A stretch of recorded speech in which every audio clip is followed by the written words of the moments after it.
Today is Friday, September 11th, 2020. Coming up on Roland Martin Unfiltered. The four officers accused of the death of George Floyd were in court today. We'll tell you exactly what happened and the results of the toxicology report. Today marks the 19th anniversary of the Twin Towers bombing. We'll certainly take a look back. Miami Dolphins players say they'll stay inside during both national anthems. They say they are sick and tired of the lip service. They want to see real action when it comes to social justice. Fox Sports rebukes Skip Bayless for his thoughtless comments about Dak Prescott battling depression. We'll also show you the latest Joe Biden ad that targets Donald Trump, and later our 1-hour 2020 census special. Also, the results are in from the Essence Magazine internal review. We'll tell you what it said. It's time to bring the funk on Roland Martin Unfiltered. Let's go. He's got it. Whatever the miss, he's on it. Whatever it is, he's got the scoop, the fact, the find. And when it breaks, he's right on time and it's rolling. Best believe he's knowing. Putting it down from sports to news to politics. With entertainment just for kicks, he's rolling. It's on go, roll, y'all. It's Roland Martin, Rolling with Roland now. He's funk, he's fresh, he's real, the best, you know he's Roland Martin now.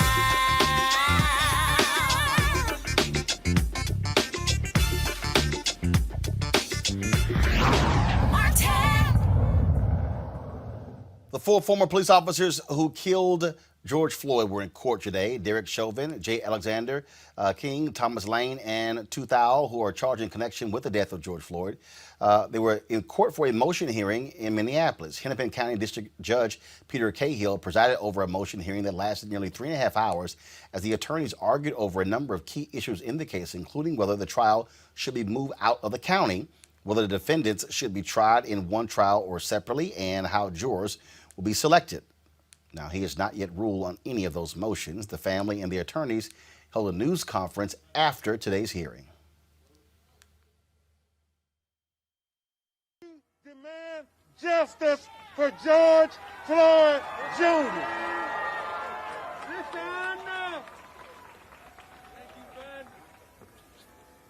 You know, we just sat through a very emotional hearing where people tried to kill George Floyd a second time. Listen. They made all kind of foolish allegations, talking about he died from a drug overdose.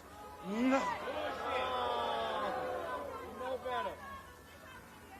Exactly. They're trying to claim the knee on his neck for 8 minutes and 46 seconds had nothing to do with his death. They are trying to say that the knee on his neck for 8 minutes and 46 seconds was reasonable. They are trying to claim some asinine theory about an overdose. I want to be clear about this. The only overdose that killed George Floyd was an overdose of excessive force and racism by the Minneapolis Police Department. Also today, the judge has disqualified the DA and 3 of his attorneys from being involved in the case. This is the from the Star Tribune website. What happened today was the judge decided to disqualify District Attorney Mike Freeman and 3 of his staffers, calling their work sloppy because they sent prosecutors to question the medical examiner, as he said, making them witnesses in the case. Quote, those 4 are to be kept out of this case, period. I think it was sloppy not to have someone present at a meeting with a primary witness in this case. Let's go to our panel today. Derek Holly, President, Reaching America, and political analyst. Amisha Cross, political analyst, Democratic strategist. Joseph Williams, senior editor, U.S. News and World Report. Joseph, I want to start with you. When you look at what took place today, you heard Ben Crump there. The lawyers for the four cops suggested that George Floyd swallowed drugs, fentanyl, as he was being arrested, and they say that's what caused his death, as opposed to the homicide ruling that came from the medical examiner. Well, this is nothing new. I mean, time and again, we've seen prosecutors and, or rather, defense attorneys try the victim in this case. It's a strategy that I almost expected from day one, because it wasn't the fact that a police officer had brutalized this man and put him face down. It was the fact that something else killed him other than brutality. I mean, we saw it in Eric Garner. We saw it in Trayvon Martin. He was a teenager who smoked drugs, and that was the cause of his death. But the facts belie exactly what that defense is. The fact of the matter is that George Floyd was alive when he went face down when cops put him face down on the pavement. The fact is, even if you're assuming that he had ingested some kind of drugs, that does not mean he deserved to die, and it does not mean he had to die. Simple and plain, the officers had no disregard for his life when they put him down in that position, and none of the three other officers stopped him. And it was clear that this was the reason why he died.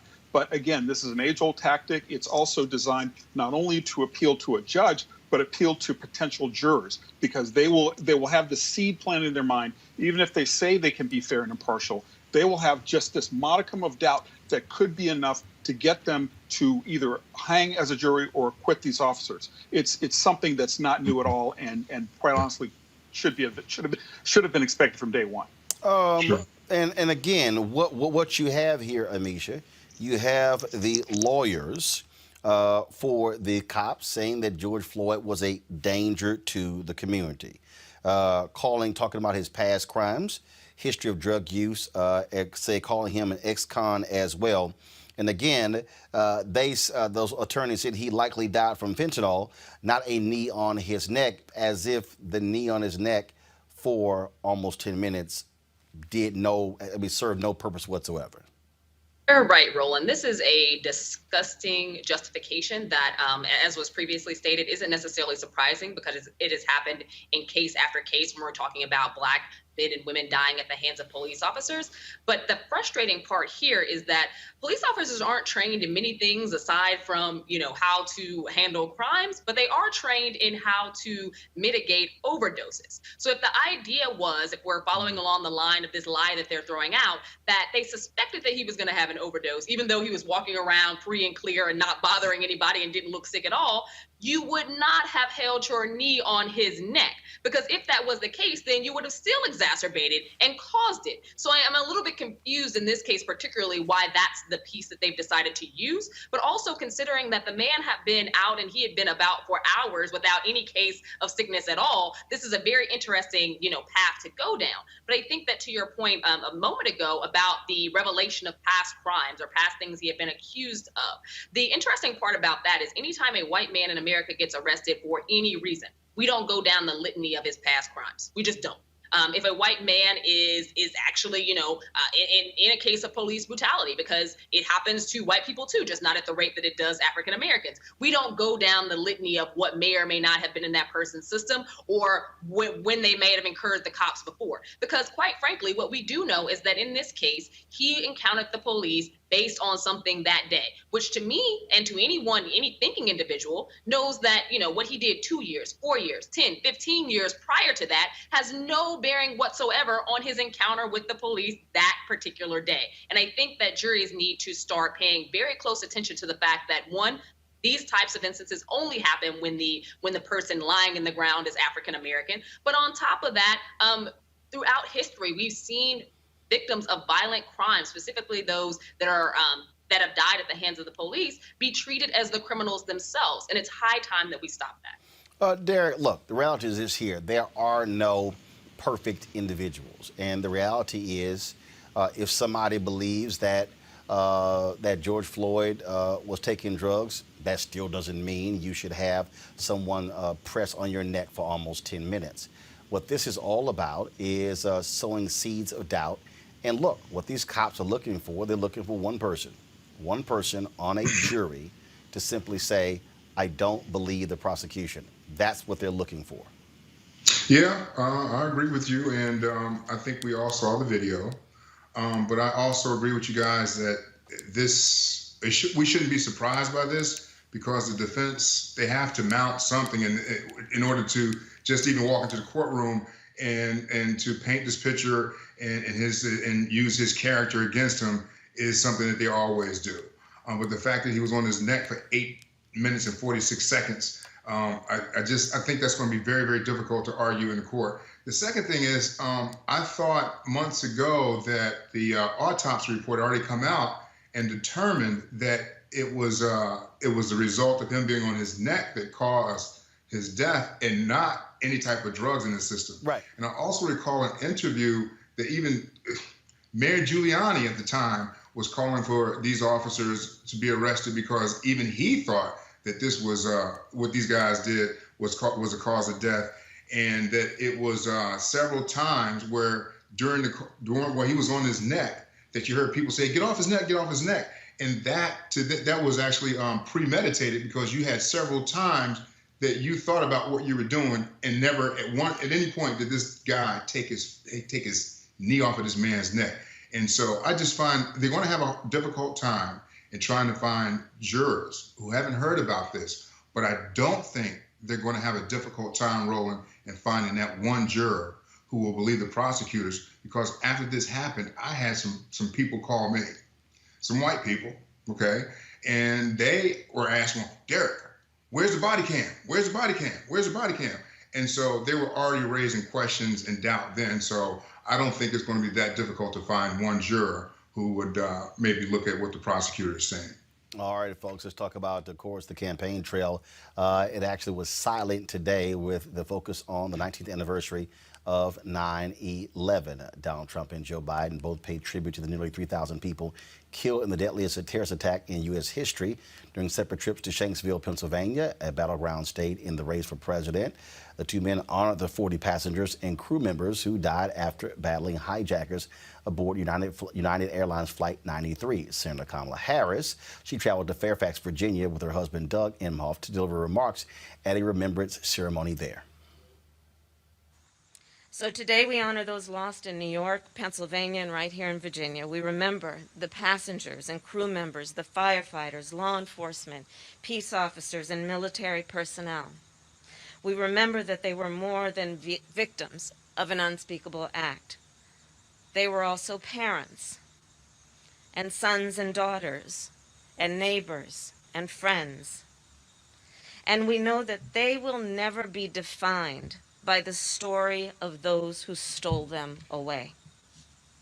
No, they will be defined by their humanity, by their stories, by their laughter that still echoes in the homes and hearts of those who love them.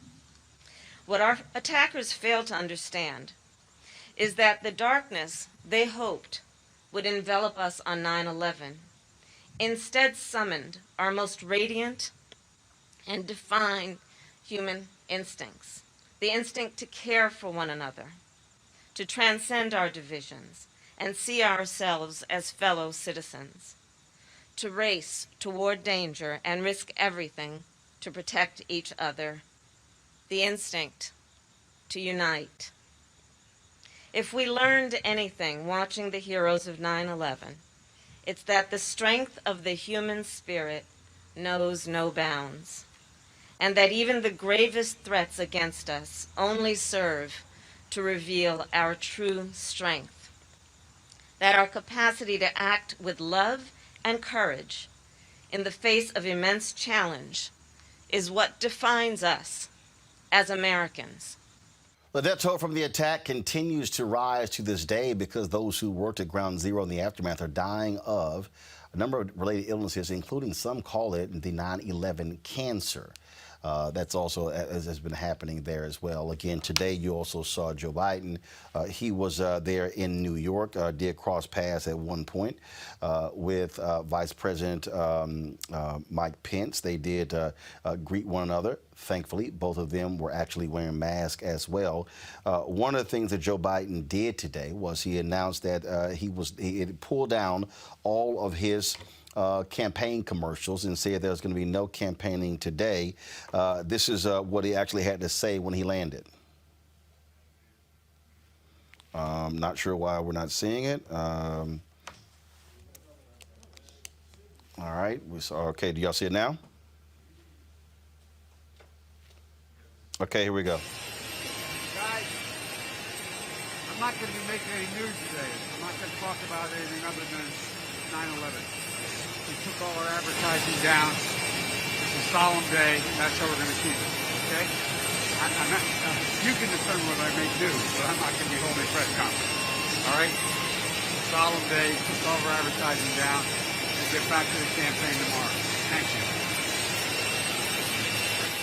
One of the things that was really interesting that when Donald Trump, when he spoke in Pennsylvania, Derek, he started talking about a couple of the terrorists who had been killed during his administration. They had nothing to do with 9/11. And that struck some people as odd that he would be sitting here bragging about these terrorists they took out when it had nothing to do with what took place on 9/11. There was a sense of campaigning in there as well, but thank goodness this is a day where you would hope there would not be any campaigning at all. I thought that was very interesting that Joe Biden, what he said coming off the plane, took down his ads and there would be no campaigning. But at the same time, I feel like with the president, who knows, I can't get in his mind. I don't know what he's thinking. I never try to. But I guess he felt like it was an opportunity to use it as a campaign, an opportunity on a campaign trail. But I do know that 9/11, it was a difficult time. It was a difficult time for me. I know I was at the time working as a national sales manager, Radio 1, and I was home that day and living in Fort Washington. I heard the boom and the explosion when it hit the Pentagon. Had friends inside of that place. So it's a day that hits me every year. And so I appreciate, people just taking time out today because it's a day that lives in infamy for a lot of people. Amisha, folks talk about the empathy, if you will, of Joe Biden. This is what took place today in New York. I want to get your thoughts on this.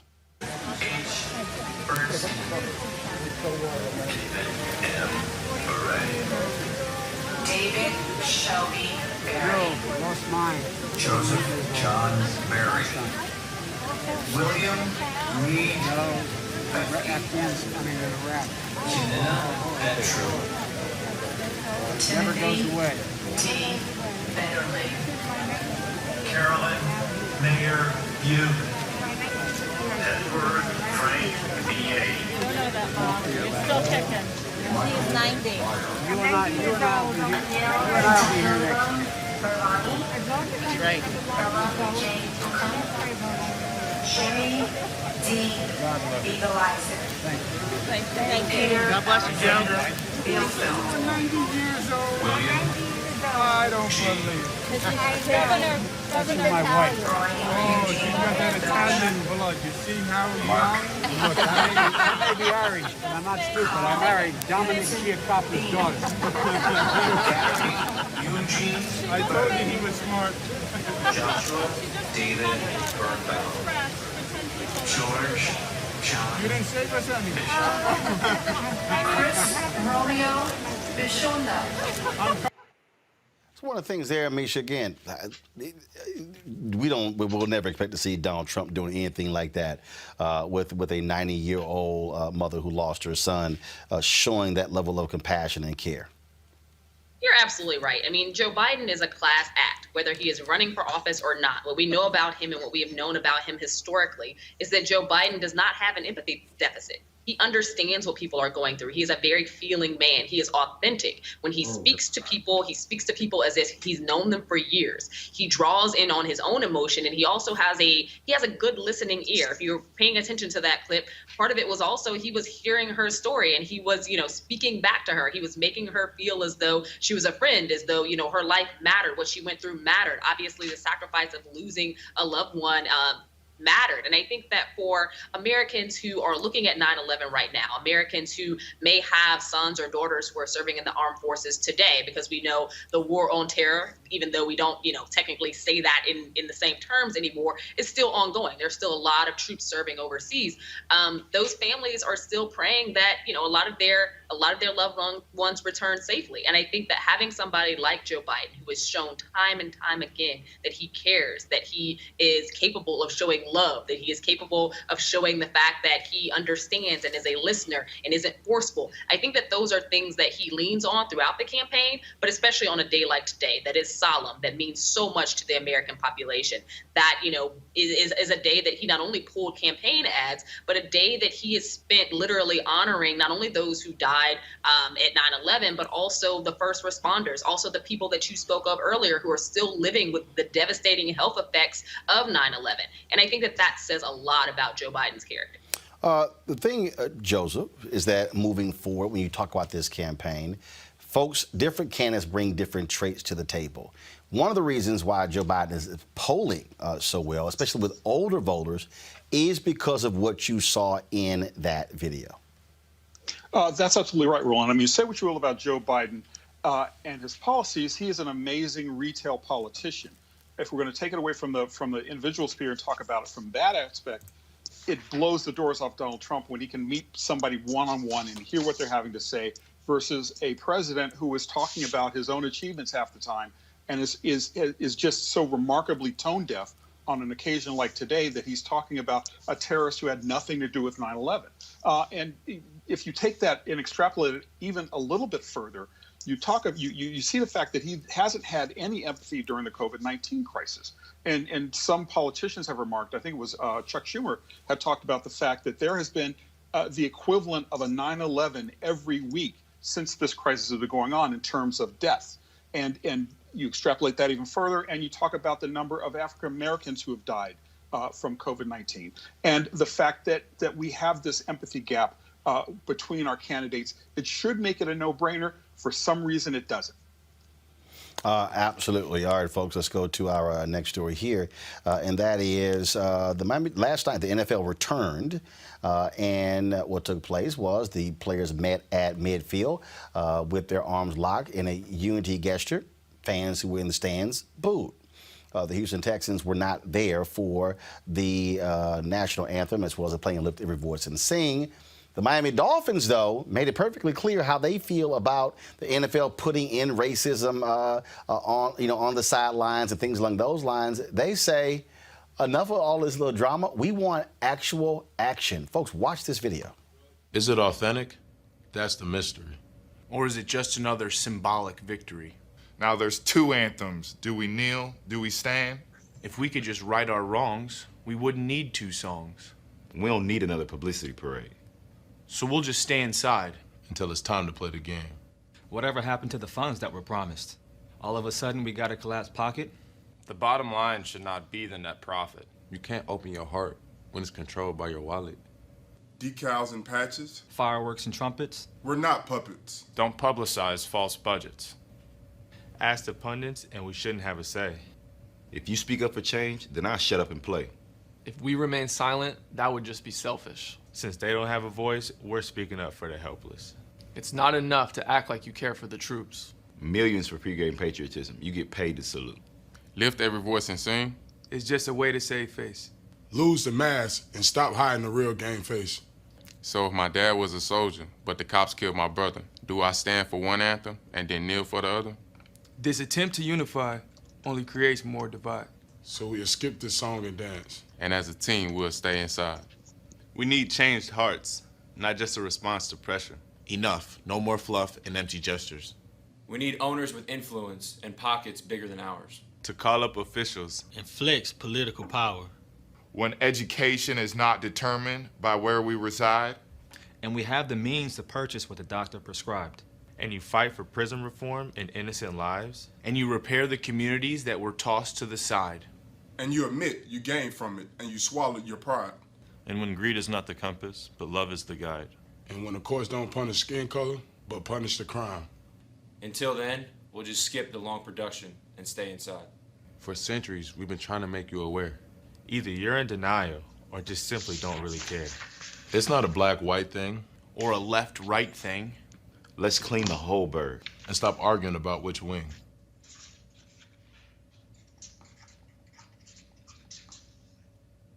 Before the media starts wondering and guessing, they just answered all your questions. We'll just stay inside. Derek, the players were real clear in that video. Yeah, and I agree with a lot of what they said, Roland, because I look at what's going on in the NBA right now with the Black Lives Matter on the floor and all the different signs that the coaches are wearing. And do these coaches really feel that? You know what I'm saying? And what is that really going to do? I don't think any more awareness needs to be brought to what the hell's going on, because the country's burning. Still, cities are still burning. So I hear them on that right there. But then, Roland, I go back when Colin Kaepernick first started kneeling, and you were on TV One, and we were starting talking about, Derek, can you get some stuff back to the White House? And I look at those guys because it sounded good, it was rhyming and all that kind of stuff. But at the end of the day, what kind of legislation is going to come out of all of this protest, all these cities burning, all these people being hurt and all that kind of stuff? What legislation, what type of reform is going to come of it? Because if that doesn't happen, all of this is for nothing. And so that's the question. Come up with the plan. What is it you want? And let's take it to these elected officials. And it just can't be the Congressional Black Caucus. But they are. But the things you're talking about, they are. Players are doing this in individual cities. The part of the problem that people have to understand here is that this is not just a federal issue. Laws have to be changed on the state level and the local level as well. But what the Dolphins are saying here, Joseph, they are saying to the owners who are mostly Republican, hey, step the hell up. They literally, in that video, they said it. Your pockets are deeper than ours. Where are you on this? Use the power of the purse. And it is all empty gesture. And I have to agree with Derek on that point, that the NBA has made a stand. It has made it acceptable now to do what Colin Kaepernick did 4 years ago, who I might add still does not have a job in the NFL. Okay, so that's reason number one why I believe that the players were very sincere, and I believe they outlined a significant agenda here in a way they have not. Number two, staying inside en masse gives mass attention and saying, listen, we're not falling for the okie doke here. We know that you guys can do more than you're doing right now. You are hoping that we'll accept these empty slogans and these empty gestures when what we want from you is to use that mighty pocketbook. I mean, Jerry Jones has a net worth more than many countries. So does half the owners in the NFL. And yet you still have them kind of shuffling their feet and looking down and hoping that this thing will go away if they allow the players to do these things, and if they lift every voice and sing the Negro National Anthem before every game. That's not enough. That's not what they're going for. And I believe that in order to get significant attention and in order to get past the gestures, it does have to be a shut it down kind of scenario. There has to be a strike like the NBA did. That strike was very powerful, and it got some legislators back in office. Now, granted, they didn't do anything, but at least they flexed enough muscle to get the Wisconsin State Legislature to come back in and at least recognize one of the players' demands. And I think until that happens, the NFL is not going to be anywhere near on the same footing as the NBA. And I think that it's going to take much more than a rhyming video, although that's a key and significant start to giving the NFL some feedback about their gestures. Amisha. Well, we've seen window dressing and we've seen a lot of symbolism from the NFL. And I think that historically speaking, that is what they do. They check off a box to say, okay, it's essentially patting the Negroes on the head and saying, okay, well, we did something, which is a lot to a whole lot of nothing. So I definitely think that this team speaking out and, talking about things in the grander scheme, because what we see with a lot of these arguments is that the mainstream media happens to drill everything down to George Floyd protests. What they fail to recognize is that people in the streets following George Floyd's death were there for a litany of reasons, not only police brutality, but also the crimes that we see in our criminal justice system. Also the moves for, the lower funding for Black students in Black communities, also the housing crisis. There were a lot of issues that are particular to the subjugation of African Americans that were brought to the forefront and on a national stage due to those protests that occurred across the nation, but also globally in response to what we saw. I think that having these players step out and say that symbolism is not enough. These are the issues. These are the things that you need to be working on. When are we going to get to that stage and forcing their hand? Because they are extremely powerful. And I think that players coming together and understanding that their voice matters and saying that we're not going to, this says a lot about them, that they are refusing to step out, refusing to take that moment to honor and say the pledge and do those things that, are typical song and dance for an America that has continually over and over again acted as though African Americans were not a part of it and did not honor our rights. And I think that at this point, you see players who are taking hold of their power and are forcing the hand of leadership and saying that you are actually going to have to do something. Symbolism is not enough. We're beyond that point, and that we're not going to stay quiet and we're not going to accept these little symbols and be quiet and sit down. And I think that that's a very smart thing for them to do, especially considering the NFL is predominantly African American male, and it is high time again that they start paying close attention to what's happening in these communities. And these players, Black and the white ones in that video as well, are showing that they're not going to stop. This is something that they really want taken seriously, and that leadership is going to have to pay attention. Yesterday, folks, Skip Bayless of Fox Sports made some quite interesting comments where he criticized Cowboys quarterback Dak Prescott for admitting that he suffered from depression earlier this year. He also talked about the suicide of his brother, how all of that came tumbling down on him. Bayless said that essentially, you're the quarterback of the Dallas Cowboys. You don't say those things. You're a leader. Didn't sit well with Fox Sports. They issued a statement saying it has been addressed. This is their statement. They said they recognize they were proud of Dak Prescott for coming forward. They also said we do not agree with Skip Bayless's opinion on Disputed this morning. We've addressed the significance of this matter with Skip and how his insensitive comments were received by people internally at Fox Sports and our audience. This is what Skip had to say today. I want to reiterate some points I made yesterday on the show about Dak Prescott and the depression he discussed. As I strongly stated, I have great compassion for anyone suffering clinical depression, which is very real. If you are suffering from any form of depression, please seek help. And this is the final point, one I'm told was misconstrued by many. The only Dak depression I addressed on yesterday's show was from an interview he taped with Graham Benzinger. Dak said that depression happened soon after the pandemic hit, early in the quarantine. I said yesterday that if Dak needed help for pandemic depression, he should have sought counseling then. And again, if you are suffering from any form of depression, please seek help. I mean, shit, that's trash. So that's trash. It's First trash. of all, his comments were trash. No apology to Dak. And that's just doubling down.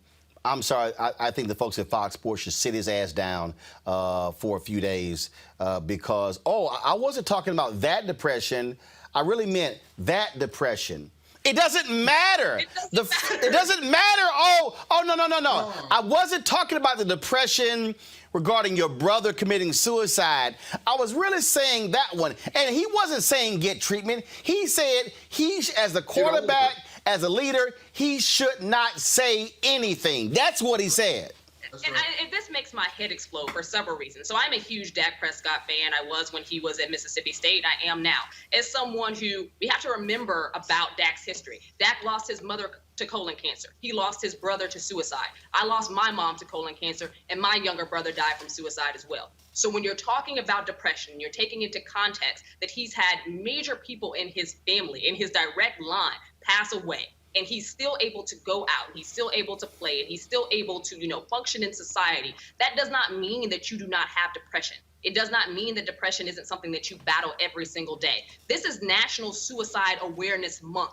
To have Skip Bayless take homage like that and say those hateful comments about him and act as though, one depression matters, whereas the other one doesn't, and basically assume that because of how much he gets paid, because he's a quarterback, these things eradicate the pain that he is feeling inside. This is one of the reasons why people who have mental health issues stay insular and they don't talk about them. Because there are people like Skip Bayless who will make fun of you. People like Skip Bayless who will act as though your income level eradicates the fact that you've gone through some really serious trauma. And in America, where, Black men are always seen as the alphas of everything within our community, they are seen as not having to cry, not showing emotion, not being able to have those levels of feelings because you're always supposed to be big, strong, tough, alpha. To have that type of pressure on you as a consistent basis as a Black man in this country, and to know that you're facing some of these extreme traumas, it just is devastating and heartbreaking to me to watch Skip Bayless make those comments. And as you pointed out earlier with that video, when given the opportunity to apologize and fall on the sword and talk about, mental health awareness, this jackass decides that now is the time to pick and choose which levels of depression deserve attention and which ones do not. I'm just quite frankly really frustrated and upset and proud that the NFL Network called him out, proud that ESPN called him out. But now I'm looking forward to there being some retribution on their part. He should be made to sit down because there's no forgiving what he said. Pure trash, Joseph. Well, and compare and contrast, 2017, Jamel Hill said Jerry Jones was wrong to make his players stand to their national anthem. Suspended for 2 weeks, right? Shortly after that, she made some other comments, and she was out at ESPN. I mean, clearly, he needs to be suspended if we're talking about parity. But I think one of the things you got to recognize, I mean, the first thought that came to my mind when I saw the clip was like, Skip Bayless, right? I mean, seriously, we're going to listen to this guy about, Dak Prescott's mental health. But the further context of that is there are people who do listen to him. And it furthers the narrative about Black indestructibility. It furthers the narrative about depression as not being a real illness. It furthers the narrative about Black players in the NFL not being anything more than employees and hired help for the red, white, and blue plantation. So I absolutely was not surprised that Skip Bayless did this. They hired him to be controversial. I am surprised that he was not sat down or even fired for his remarks. I shouldn't be, but I am. And thirdly, I think that it just points out how unequally the system is when you have, it's also the intersection of the Black Lives Matter thing, when you have Jamel Hill suspended for talking smack about Jerry Jones and the Black Lives Matter protest on Twitter, no less, not on air. She got suspended for 2 weeks, and not long after that, she was out at ESPN. And you've got this dude talking some stuff that's clearly got racial overtones to it, and he's not even made to apologize, much less suspended or given any kind of reprimand for this kind of reprehensible remark. It's the NFL and sports in a microcosm, in my opinion. This is the nonsense that we see, Derek, where, a man's man, you don't admit to depression. That's not a leader. You keep it to yourself, which is how people end up committing suicide. Sure. Mental health, I wrote a piece about it a couple of years ago. It's in Huffington Post, and it's time to address mental health in the Black community because it is so taboo to talk about mental health. And as Misha said, and as you just said right there, if you're a Black man, you was taught, just like I was by my father, you tough. It ain't, you can't cry, you can't show no softness and that kind of thing. Well, my father suffered from manic depressive schizophrenia, took his life at the age of 49, shotgun to the abdomen. So I understand the mental health issue. And I was, when Skip Bayless did that right there, I don't give a damn if you were talking about mental health a year ago, today, or tomorrow. The fact that brother came out and was able to just speak his mind and tell people about it and not being embarrassed about it. I was so proud of him, man, because so many of us can't do that because we fear about what people are going to say about us. And so right now, 1 in 5 Americans suffer from mental health. African Americans are 20 times more likely than our white counterparts to suffer some type of mental health disorder. And then suicide is one of the #1 mental health disorders within the black men community, black men. And so if you don't talk about it, man, who knows what will happen. So I appreciate that coming out. Skip Bayless, he needs his ass kicked, and Fox need to sit him down for that right there. Folks, got to go to a break. We come back, we'll talk about Essence Magazine announcing the results of their internal investigation after allegations were made of a toxic workplace. That is next on Roland Martin Unfiltered. Hey everybody, this is Sherry Shepherd. You're watching Roland Martin Unfiltered, and while he's doing Unfiltered, I'm practicing the wobble. Yes, I am. Because Roland Martin's the one, he will do it backwards, he will do it on the side. He messes everybody up when he gets into the wobble, because he doesn't know how to do it, so he does it backwards. And it messes me up every single time. So I'm working on it. I got it. You got Roland Martin. Hi, my name is LaToya Luckett, and you're watching Roland Martin Unfiltered. What's going on, everybody? It's your boy Mac Wiles, and you are watching Roland Martin Unfiltered. What's up, y'all? It's Ryan Destiny, and you're watching Roland Martin Unfiltered. What up, Lana Well, and you are watching Roland Martin Unfiltered. As our community comes together to support the fight against racial injustice, I want to take a second to talk about one thing we can do to ensure our voices are heard. Not tomorrow, but now. Have your voices heard in terms of what kind of future we want by taking the 2020 census today at 2020census.gov? Now, folks, let me help you out.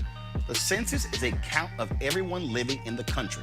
It happens once every 10 years. It is mandated by the U.S. Constitution.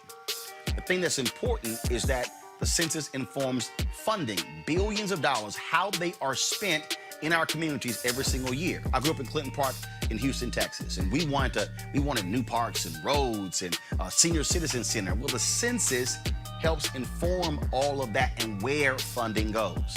It also determines how many seats your state will get in the U.S. House of Representatives.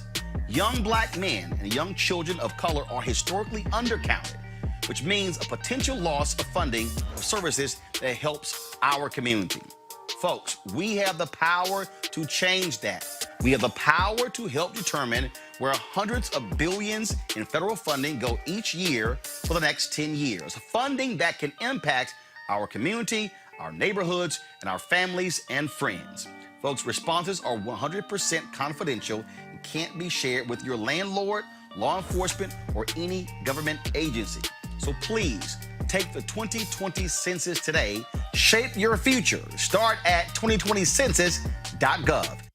Hi, I'm Angela Bassett, and you've got one vote. Use it.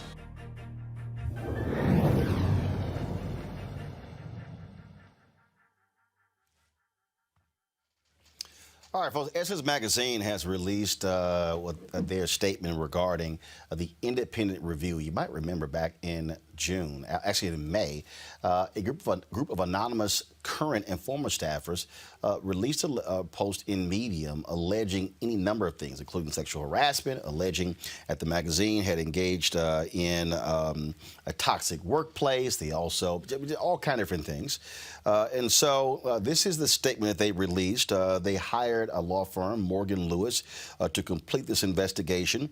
And it said this statement serves as a second and final update regarding 2 comprehensive and independent reviews launched by Essence following anonymous accusations leveled in a June 28th blog post against the company, its ownership, and executive leadership.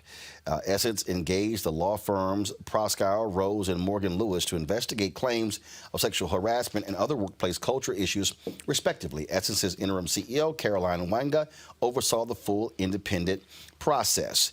What they said is that the allegations could not be substantiated The sexual harassment allegations against Richelieu Dennis, the owner of Essence, could not be substantiated. There were no witnesses that provided anything to support the allegations.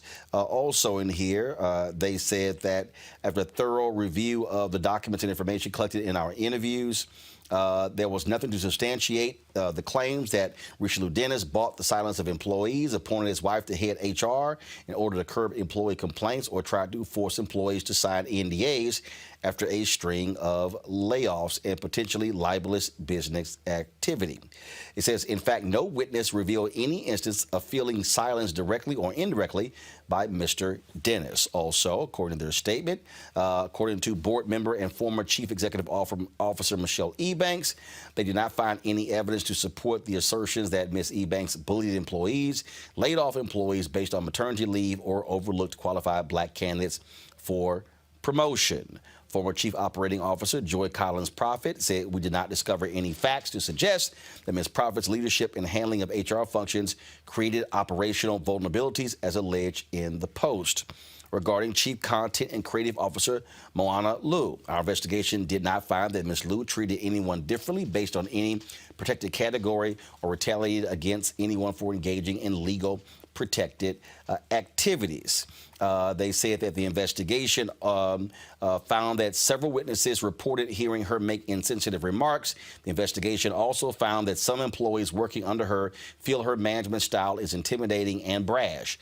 Ms. Liu is adamant that it is not her intent to bully anyone. Further, regarding the claim that Ms. Liu and Mr. Dennis had a personal relationship, the investigation found that there is no evidence that they had a personal relationship or that they even knew each other before Ms. Liu joined Essence. Regarding the claims of an unhealthy work culture as to pay inequity, we did not receive any concrete examples of alleged pay inequity. And for the few employees who felt they were unfairly paid, we reviewed salary information and market data, and we were not able to substantiate these claims. With respect to colorism and classism, we did not receive any reports of colorism or classism in our interviews and were unable to substantiate these claims.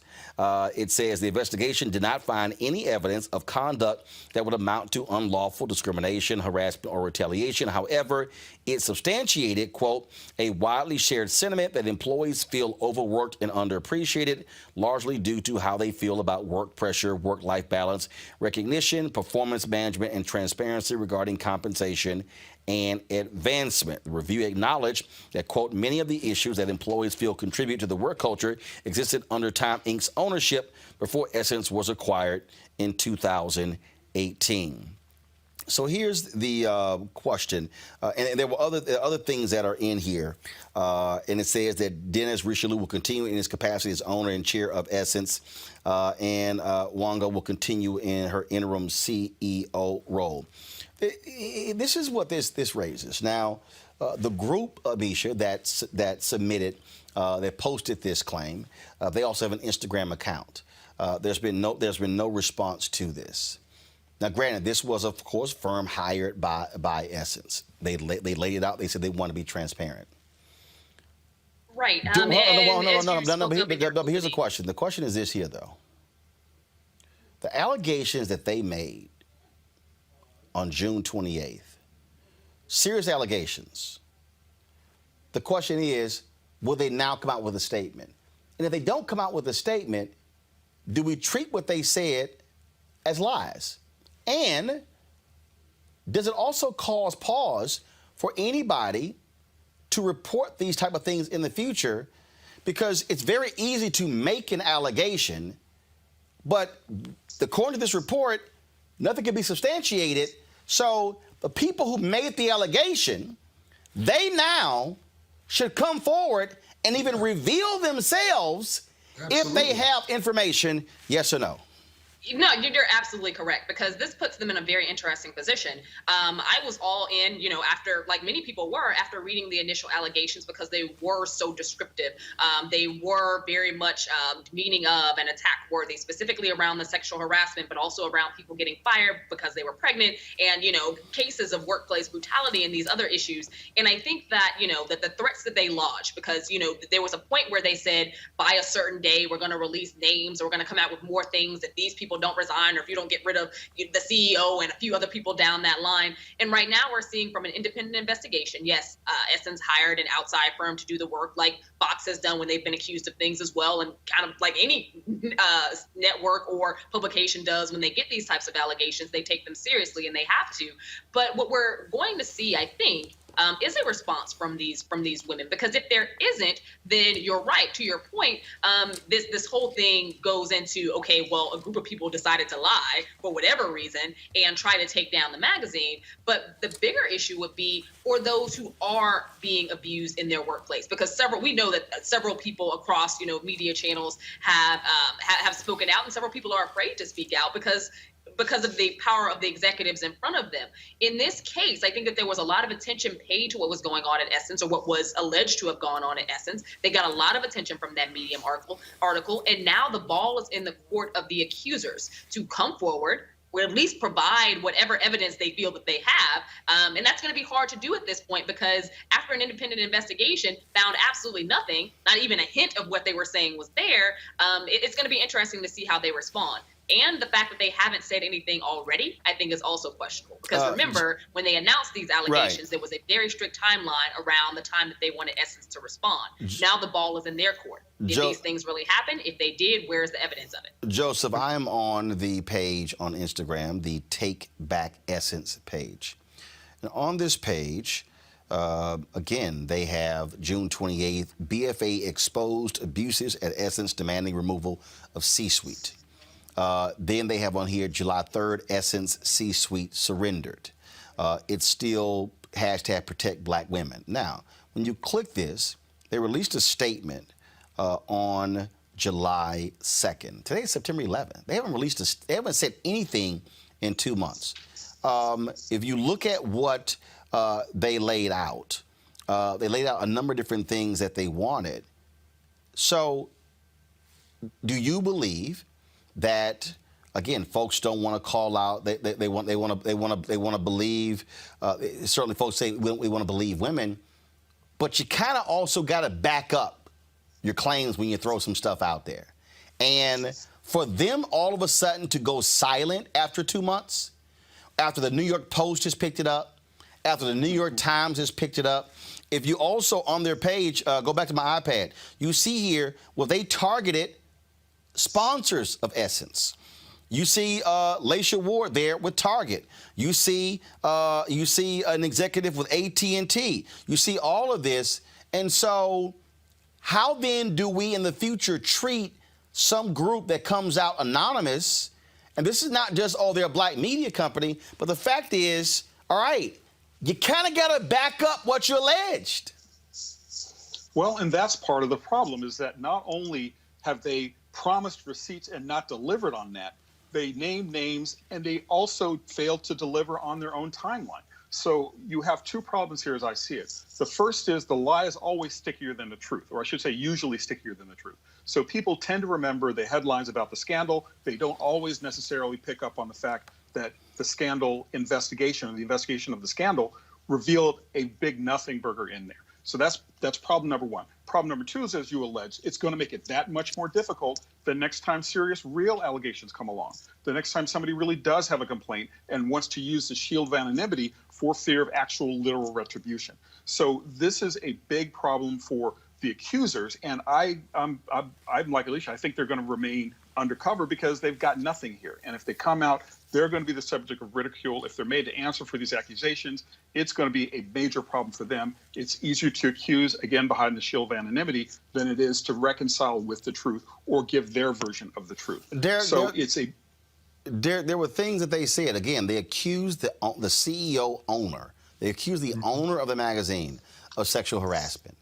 Right. Accused him of cheating with the staffer. Then accused the former CEO of berating people if somebody was on maternity leave, telling the people that they could walk out of the door. I mean, when you listen to these allegations, they sort of laid out, again, this real toxic workplace. And again, I totally understand that this was an investigation done by a group hired by Essence. Yeah. The problem is, this anonymous group, they've said Nothing. In 2 months. Yeah. Now, Essence released a previous statement in August, okay, that dealt with the sexual harassment issue. Now this second part.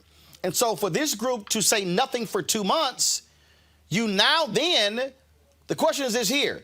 If you're the CEO of Essence, who gives you an apology? If you're Michelle E. Banks, the former CEO, who apologizes to you? If you're Joy Prophet, who apologizes to you?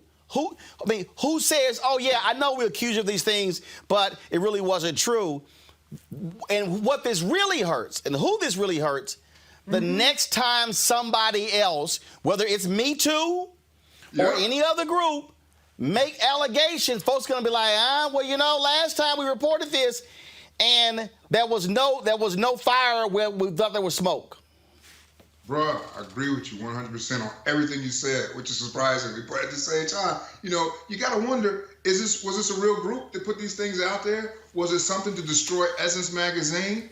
And so this is why I got a problem with people, you know, who put these kind of things out, these so-called whistleblowers. You whistleblowers need to come forward. We should be able to see and view the people who are accusing us. And so as everything that Misha said, everything that George said, everything you said, I agree with, man. And so it's going to make it difficult for the next person to come through to file something like this or to say something like this happened. But more importantly, these people's reputations have been damaged by who? And so there's no retribution for them and there's no apology for them. And so they have to just walk away and say, yo, it didn't happen. We had investigators say it didn't happen, but we still don't know who accused us of it. And for all we know, it could have been just someone that came in and just trying to, again, take down Essence Magazine. And that's just unfortunate because people should not be able to put stuff out there like that without coming forward and saying who they are anonymously. Joseph, does it also call for the folks at Medium to put some, this is why you have editorial restraint. Because basically with Medium, anybody can post anything. There's no vetting. There's no nothing. Right. Well, and if I were Essence, I might be stroking my chin and thinking about, well, what kind of action needs to be taken against a company that will put this stuff out there without verification? Is there any journalistic responsibility on Medium's part, and are they liable for these fictions apparently that have been laid on Essence's name? I think that it's a very appropriate question, and I think if I were advising them legally, I'd have their legal team look into it. Because this also could hurt the next person that comes along that can post anything they want on Medium and have no retribution for it. And Amisha, again, if the women who made these allegations, if they've got something, I'm sorry, it is disrespectful and wrong to go silent for 2 months. It's disrespectful after Essence releases the first statement. Hey, come out and say we didn't trust the law firm and we were not going to talk to them and share it. Okay, fine. Take it to an outside attorney. Take it somewhere else. But for 2 months to go by and nothing, no Medium posts, nothing on Instagram, nothing. They brought severe damage to the personal reputation of the people involved and the magazine and sponsors. And here's the deal. You don't get to unwind that. For the rest, and this is the thing that people don't understand. For the rest of eternity, when somebody Googles Richelieu Dennis, this is going to pop up. So, and that's the damage that's caused when allegations are made that cannot be substantiated. And again, hey, if they got proof, it's time to present it. Otherwise, what they posted was a lie.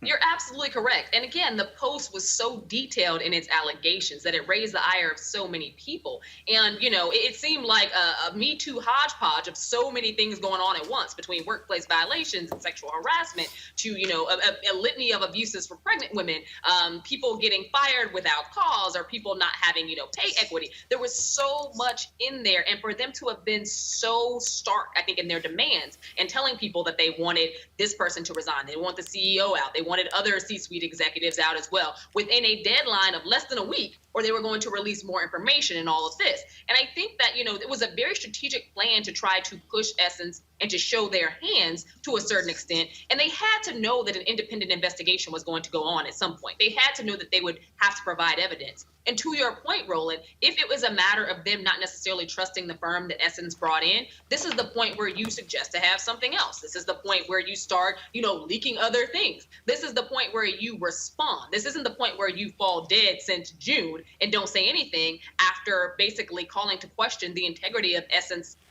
corporate culture, and also pushing so hard against Essence at the height of the Essence Fest. Let's be mindful of the time at which this information was released. Right. It was during the first couple of days of Essence Fest. They also targeted the advertisers and sponsors, and they really wanted to serve as a basically nail in the coffin of Essence, which is one of our strongest and longest running Black magazines. And it's one of those situations where now there are rightful questions coming out of this, because if these allegations are true, or if they have any inch in fact, it would seem that the women who are making them would not be silent right now. They would have something to say as to why either they didn't present certain things to this independent firm, or what is next to come. Because if not, what's going to end up happening is a lot of defamation and a lot of pushback. But to your point, even with those things, once the information is out there, it's out there. There's damage done to the reputation of Essence. There's damage done to the reputation of those who were called out in that Medium article, regardless of whether these women come forward or not.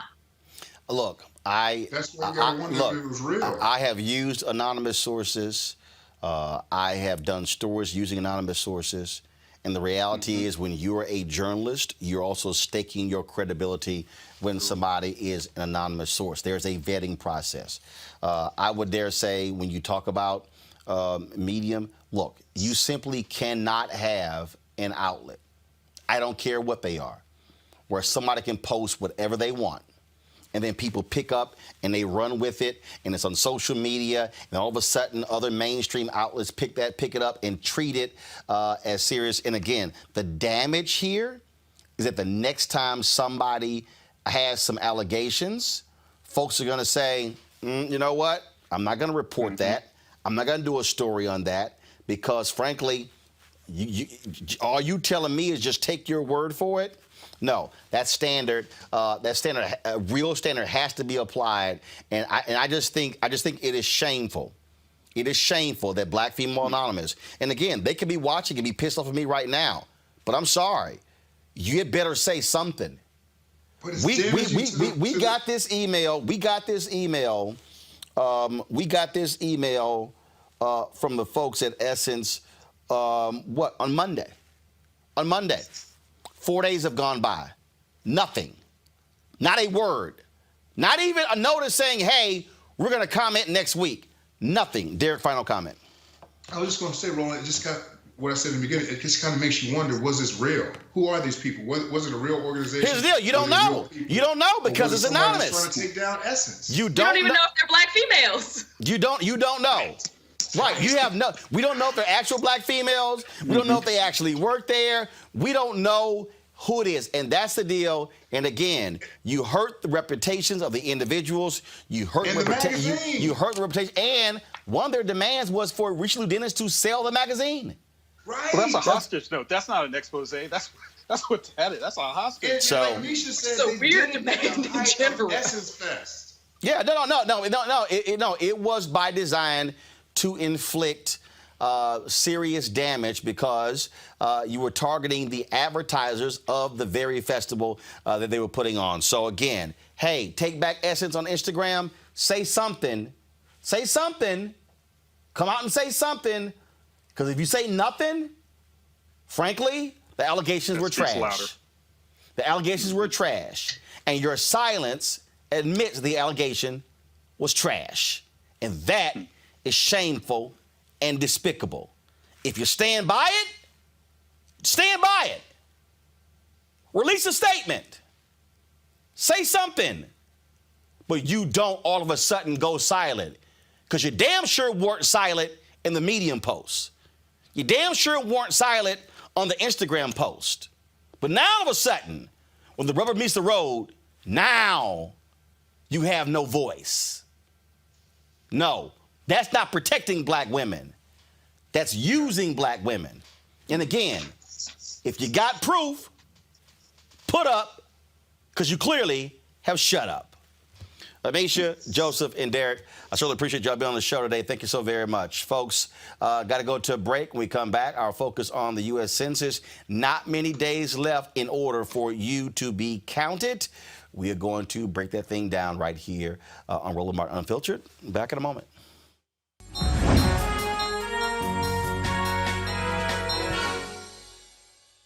The coronavirus is wrecking state and local budgets. If the Senate doesn't act, it will mean painful cuts to essential public services across America. Fewer teachers and nurses, longer response times, dirtier streets. But some say our states should just go bankrupt. Text FUND to 237-263 to tell Congress to fund our essential public services. AFSCME is responsible for the content of this ad. What's up? This is Aldous Hodge, and you're watching Roland Martin Unfiltered. Hey, everybody, it's your girl, Sherry Shepherd, and you're watching Roland Martin Unfiltered. Hey, Roland.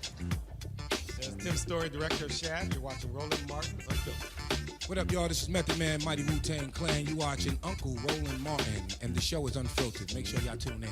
Laura Ingram, you suck.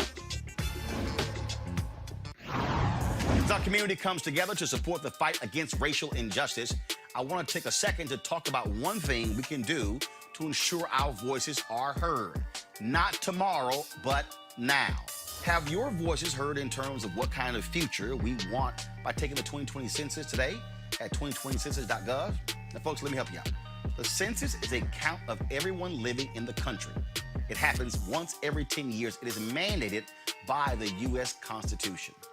The thing that's important is that the census informs funding, billions of dollars, how they are spent in our communities every single year. I grew up in Clinton Park in Houston, Texas, and we wanted new parks and roads and a senior citizen center. Well, the census helps inform all of that and where funding goes. It also determines how many seats your state will get in the U.S. House of Representatives. Young black men and young children of color are historically undercounted, which means a potential loss of funding for services that helps our community. Folks, we have the power to change that. We have the power to help determine where hundreds of billions in federal funding go each year for the next 10 years. Funding that can impact our community, our neighborhoods, and our families and friends. Folks, responses are 100% confidential and can't be shared with your landlord, law enforcement, or any government agency. So please, take the 2020 census today. Shape your future. Start at 2020census.gov. All right, folks, we've been to focus on the census for the past month because we are rapidly approaching the deadline when they're going to start compiling information.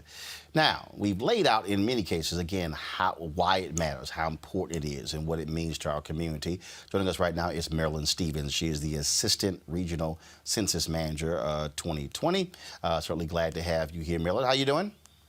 Thank you, Roland. It's so good to see you again. You probably don't remember, we met a long time ago when you were in Chicago, and you were so gracious when you were first there, and we met you to talk about the census, and so you've been a champion for a very long time. Well, it's all about what is constitutionally mandated. It also impacts us financially.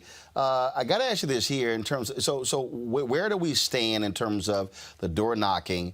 I know there was a ruling earlier this week. Will the door knocking continue past the deadline? I think it was it September 30th?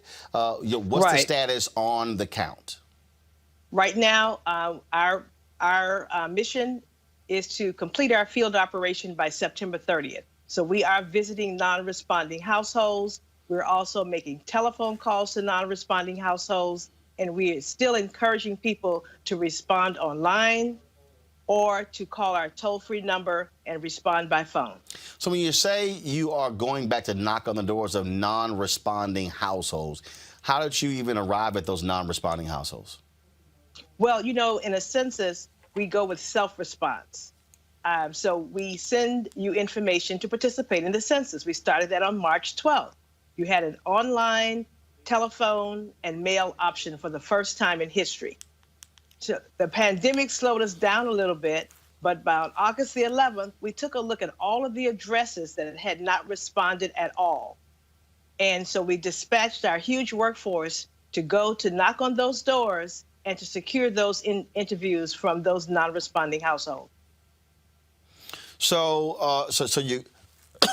you're going back. How many times do you go back to the house? So I mean, let's say they didn't respond the first time. Let's say they don't respond again. Right. I mean, do you only go back one time, or do you go back 3 or 4 times? Right. We're going to make 6 attempts on that household. We're also going to see if we can get an interview from a neighbor, a building manager, homeowners association. But our first attempts are really to the primary household to get them to respond. And when we come, we're going to leave a notice of visit if no one answers the door. And that notice of visit will say, the Census Bureau has been here to interview your family for the 2020 census that is required by law. We may come back again today. However, if you respond within 2 days of receiving this notice online at 2020census.gov or by phone at 844-330-2020, we will not come back. Now, how many people do you have out in the field who are doing the work? Well, we have close to 300,000 enumerators knocking on doors. Also, we're also taking a look at telephone numbers. So some of you will receive a telephone call and not a personal visit. So we're securing interviews by telephone as well as personal visits. And so you have those numbers. And again, when you say by September 30th, the court ruling, what happened? Do you simply wait to see if that gets appealed, if it goes somewhere else? Because according to the court ruling, folks were supposed to continue being counted past September 30th. Well, our instruction is to continue the work, and that's why we're continuing to make telephone calls to households. We're continuing to visit households. Our online instrument is open so that you can still respond online. Our call centers are open from 7 a.m. to 2 a.m. in the morning every day. So until we're told something differently, we will continue to secure our interviews for every household in the nation. Also, just there was another ruling in terms of that stated that folks who are undocumented must also be counted. And so when you talk about counting, are you required to count everyone? We count everyone until we're told differently. With my 22 years with the Census Bureau, we count all persons without distinction.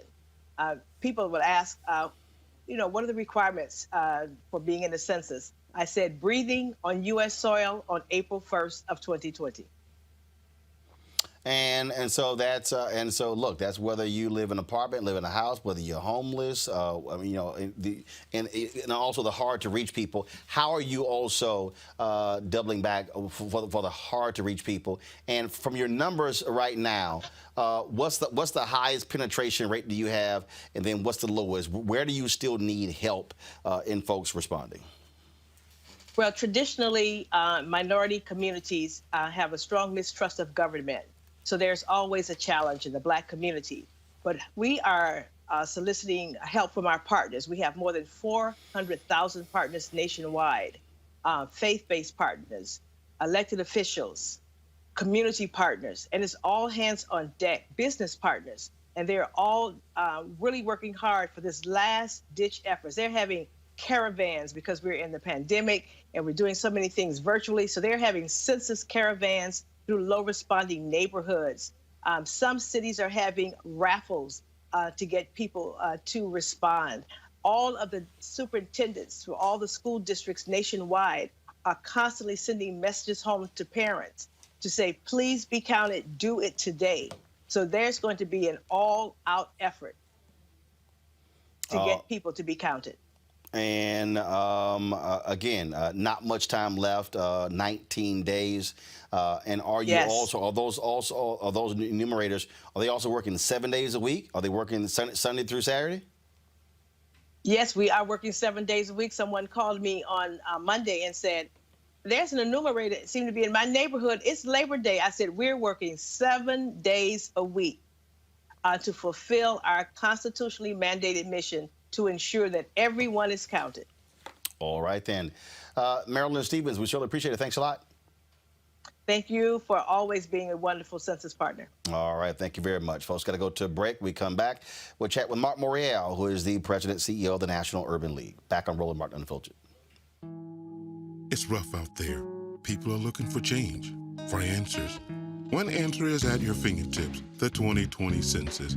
Census takers will be visiting households to make sure we are counted, because an undercounted community could miss out on billions of funding for schools, healthcare, and job assistance each year for the next 10 years. Too much is at stake. Respond online today. Shape your future. Start here at 2020census.gov. Folks, joining us now is Mark Morial, President CEO of the National Urban League. Mark, glad to have you back on Roland Martin Hey, Unfiltered. Roland, great to be with you. And once again, congratulations on Roland Martin Unfiltered. You're greatly admired and respected for bringing truth to the community. Thank you very much. I appreciate it, sir. Thank you so very much.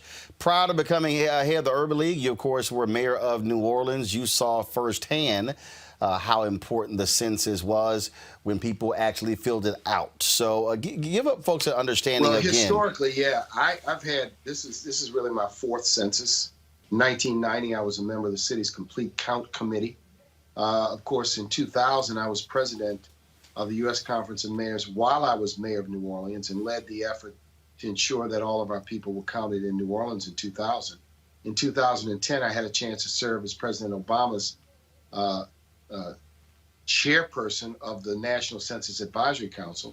This year, we've created the Black Census Roundtable to hold the census accountable and to encourage our community to participate in the census.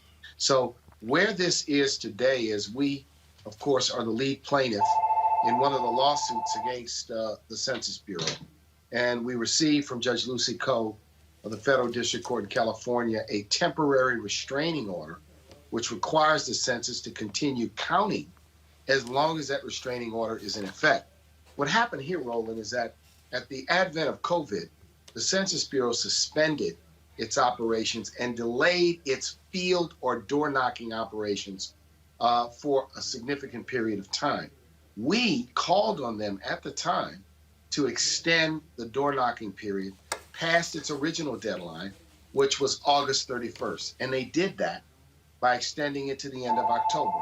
Then they came back and unilaterally decided to cut 30 days off of the door knocking period. And our concern is that that act will cause many Americans, many Black Americans, many brown Americans, many poor Americans to be uncounted in this census. Because what they've done is they've taken what was originally an 8-week door knocking time frame and crunched it into just 4 or 5 weeks. So that court decision stands now. There's another hearing in the Federal District Court in California next week where we are requesting a permanent injunction or preliminary injunction to prevent Census Bureau from discontinuing the count.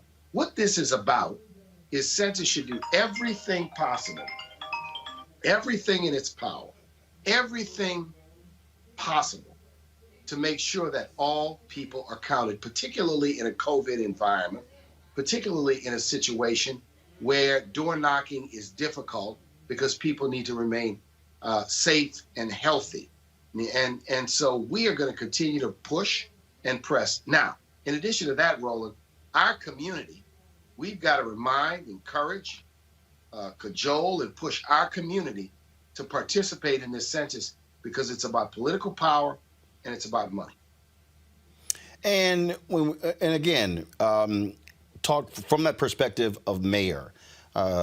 You were in that seat when you had to make budget cuts, when you had to make priorities, where spending comes from. And the reality is when you were looking for resources, look, when you came to D.C., they pulled out those census tracts to determine exactly what New Orleans should and should not get.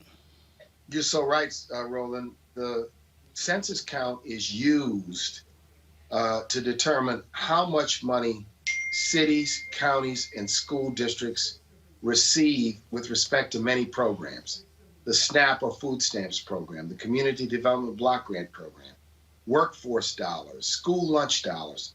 The formula to determine how much money goes into a given county or a given city or even into a given neighborhood is determined by the count that takes place in the census. So it's crucial that we are counted, not to mention reapportionment, not only of congressional seats, state legislative seats, councilmanic seats, county commissioner seats. In states where judges are elected by districts, the judiciary depends indeed on the census. So this is so important. We can't sleep this. We can't sleep this census, particularly in this environment, because we go into a round of reapportionment in 2021 and 2022, where right now we do not have a Section 5 of the Voting Rights Act, and this would be the first time to protect us. Now, we're going to fight hard, certainly, and this election so critical to make sure that we get a new Voting Rights Act passed, hopefully in early 2021. When you talk about representation, I mean, just the other day I saw where Texas finally stepped up and decided to spend money on a census because folks there realized, oh, damn, we actually could gain 3 seats in Congress based upon population shift. But if folks don't get counted, we stand to lose those 3 seats. That's political power in the nation's capital. That's why, I mean, I was highly critical of Governor Abbott as well as Lieutenant Governor Dan Patrick saying, what the hell are y'all doing? Not spending money on the census hurts Texas. Hurts Texas, hurts the people of Texas. And there are many states where governors and some attorney generals have been narrow-minded, thoughtless about this. Look, every state should fight. Every governor, every mayor, every county exec should fight to make sure all of their people are fully and completely counted. And so I want to remind people in the community that the census is a place-based, and I hope you can help us by emphasizing this, a place-based count.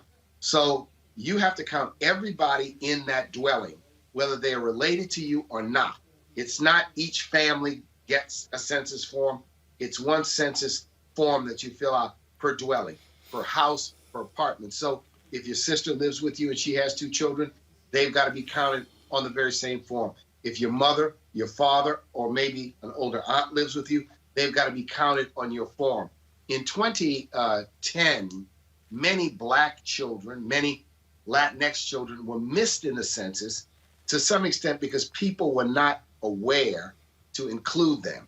And it's important to include them. And because it's confidential, people should not be concerned about, quote, whether they have restrictions in their leases and they might get in trouble, because that information you give the census taker is going to remain confidential with the census. Your landlord is not going to get that information.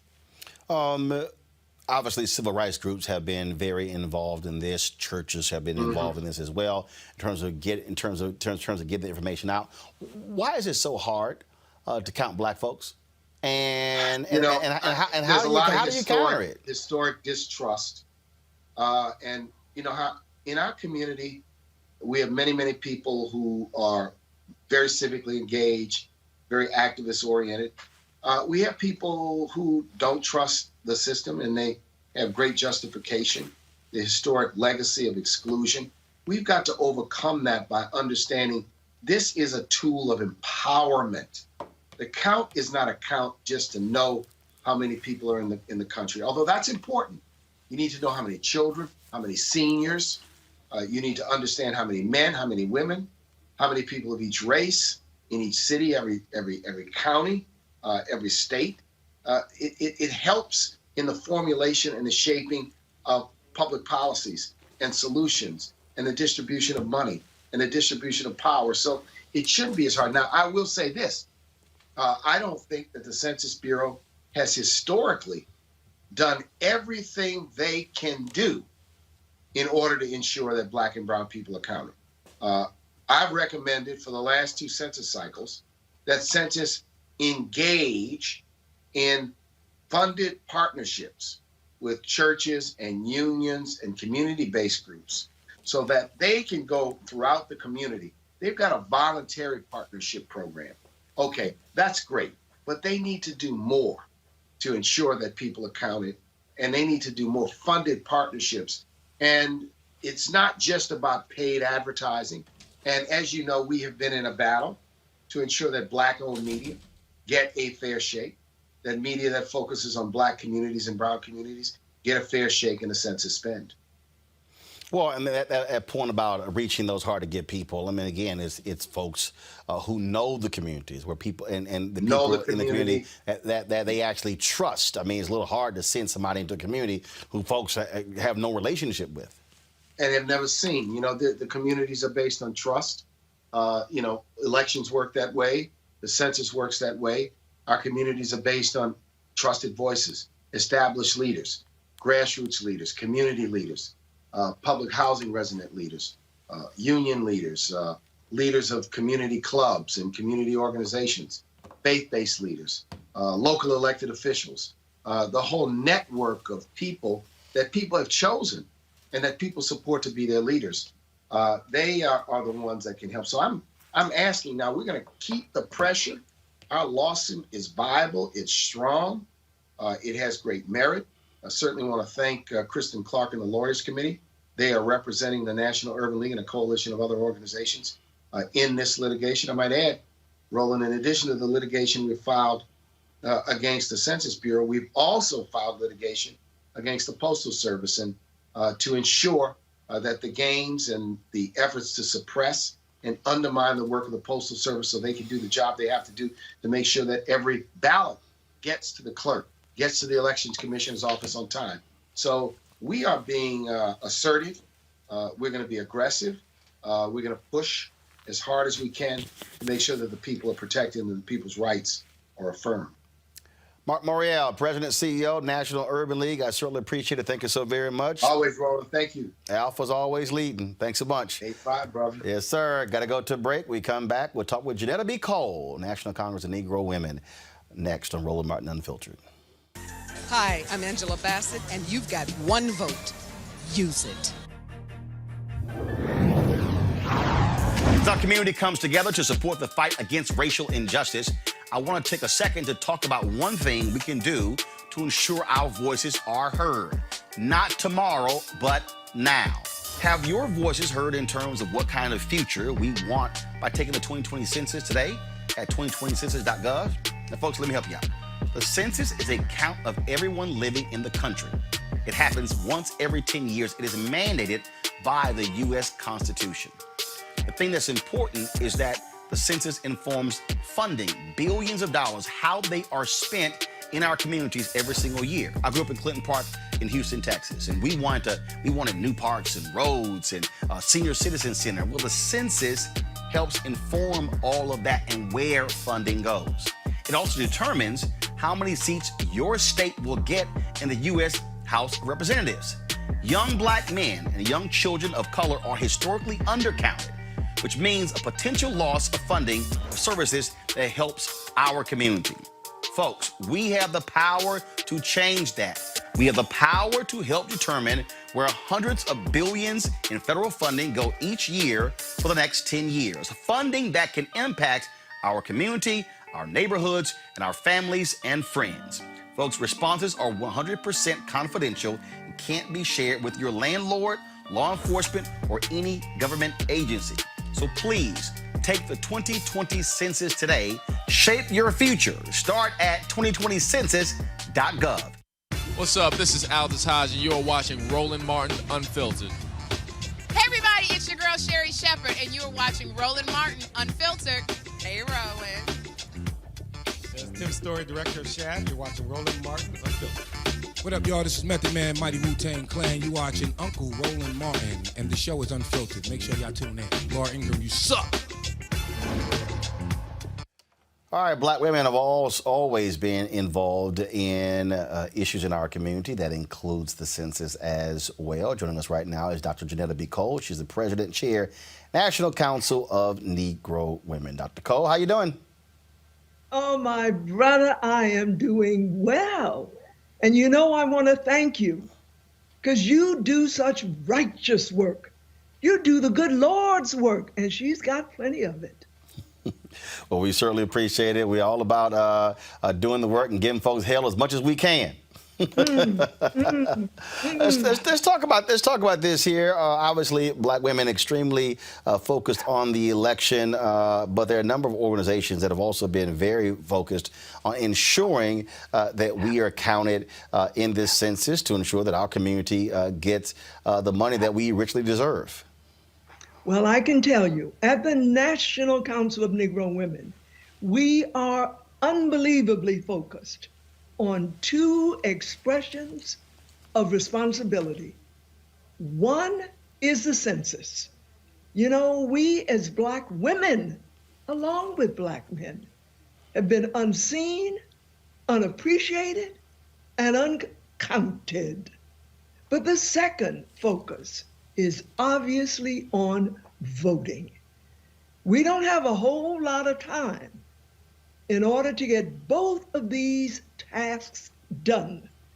And I am particularly concerned, as all should be concerned, that this administration has shortened the amount of time for participation in the census. It is now the end of September. We are in a pandemic. Well, actually, we're in a couple of pandemics. But given what time we do have, we got to make haste, because as our brother, President Mark Morial, said so brilliantly, so convincingly, everything matters here. Our resources, our political power. The ability to be able to count folks. One of the things that Mark said that I think people really do ignore is that when you talk about the census, everybody in the household counts. So, for instance, I've got two nieces who are being raised by me and my wife. They're not our biological children, but in our household, that's 4 people who should be counted, not just the 2 of us. And that's an important distinction because when we leave folks off, that's literally resources that we're leaving that we're leaving out, or that will simply go elsewhere. And you know, my brother, this is so much at the heart of our community. We have always taken the notion of kinship to mean far more than, in quotes, blood. And so folk live with us. Folk live with us because we care about them. Folk live with us because they don't have any other place to live. This census must count every living African American, let's use the broader term, black person, because we know that historically and historically, black folk, brown folk, indigenous folk, immigrant folk have been undercounted. Think how much we're leaving on the table that could go to our schools, that could give us better roads, that in this pandemic could create better healthcare availability for us, not to mention those programs on which, no fault of our own, we have to depend. And so at the National Council of Negro Women, we are taking this so seriously that we are in a formal partnership with Fair Count. Now, you know our sister Stacey Abrams. So do I. After all, we were at Spelman College together. And when Stacey's road to the governorship was stolen, I mean in broad open daylight stolen, she started 2 organizations. She started Fair Fight to push back against voter oppression. I'm sorry, that is a good word, oppression, although it's usually called suppression. But she also founded Fair Count, an organization dedicated to making sure that underrepresented people are counted. And so we, in partnership with Fair Count, we have something called Sisters Count. Sisters Count. We do count. And because we understand that historically and historically, Black women have often taken care not enough about themselves and a whole lot about others. And so we're urging our sisters to continue that tradition, except we need a little more self-care. But make sure that everybody in our household is counted. Talk to our neighbors. Tell everybody that you see. Make sure you're counted, because so much that we need, power and resources, depend on it. Last question for you, and that is, you know, obviously folks are knocking on doors, the ability to also use online and call as well. And I think one of the things that I've been saying to people, just like we talk about tied to voting, and that is, look, all you got to do is call 5 people. As an individual, you call 5, and if you know, look, there are more than 4,000 people who are watching right now on YouTube, who are people more than 1,000 on Facebook. Right there. If just the very people who are watching us live right now, just say I'm gonna call 5, that's 20,000 individuals or more who they can reach, and that's just how basic this is. It is so basic. And I've got to say this, my bro, as I listened to your explanation at the beginning of this program, it could not be clearer. And so if we could just socially reproduce you and what you do. Of course, if I could clone you and spread you around the world, I know I'd have a better world. But everyone has the possibility to do exactly what you do on the Roland Martin Show, Unfiltered. Well, we certainly appreciate it. Dr. Cole, it's always great to see you. Tell the best man I said what's up, my alpha brother. And y'all keep swinging. Peace. I appreciate it. Thank you so very much. Folks, got to go to a break. We come back. The power of the census, how it impacts voting. Oh, yeah, it does. And you want to understand that. That is next on Roland Martin Unfiltered. Hey everybody, this is Sherry Shepherd. You're watching Roland Martin Unfiltered, and while he's doing Unfiltered, I'm practicing the wobble. Yes, I am. Because Roland Martin's the one, he will do it backwards, he will do it on the side. He messes everybody up when he gets into the wobble, because he doesn't know how to do it, so he does it backwards. And it messes me up every single time. So I'm working on it. I got it. You got Roland Martin. Hi, my name is LaToya Luckett, and you're watching Roland Martin Unfiltered. What's going on, everybody? It's your boy Mac Wilds, and you are watching Roland Martin Unfiltered. What's up, y'all? It's Ryan Destiny, and you're watching Roland Martin Unfiltered. What up, Lana Well, and you are watching Roland Martin Unfiltered. Fill out your 2020 census and include everyone who lived with you as of April 1st. Kids, uncles, anyone. They don't even have to be family. Now remember, this count helps inform where billions in federal funding goes each year. So shape your future and start here at 2020census.gov. There are 100 United States senators, 435 members of the House of Representatives, but those 435 House members are apportioned based upon population.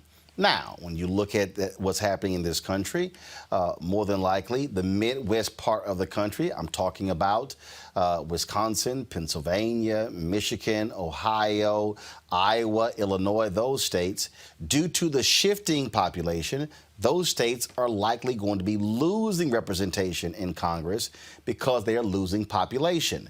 Places in the South, in the Southwest, and the West are going to be gaining congressional seats. All of that is based upon the United States Census. Jorge Vasquez Jr. joins us right now. He is Program Director for Power and Democracy Program with the Advancement Project. Jorge, glad to have you in Roland Martin Unfiltered. It's a pleasure to be with you, my brother. When we start talking about politics, oftentimes when people talk about the census, they only talk in terms of how districts are drawn. So first, let's deal with that.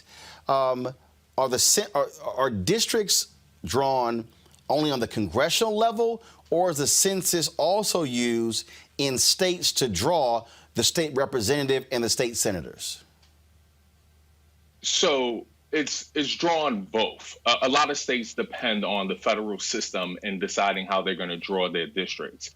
Virginia is one of those states. New York is one of those states. Many states follow the federal system where you look to see how many people live in that place, because everyone has access to political power, right? Young people, old people, whether you're a citizen or not, it's important that we all have access to that elected official. And you want to make sure that each elected official is representing around the same amount of people. And so, again, for the person who's watching, they just see, okay, that's my state rep, that's my state senate. But then when they think about that, I used to be represented by somebody, that's because likely in after the last census, the lines were redrawn. People were shifted from one district to the other, depending upon how those lines were drawn. Gerrymandering plays a role in this as well.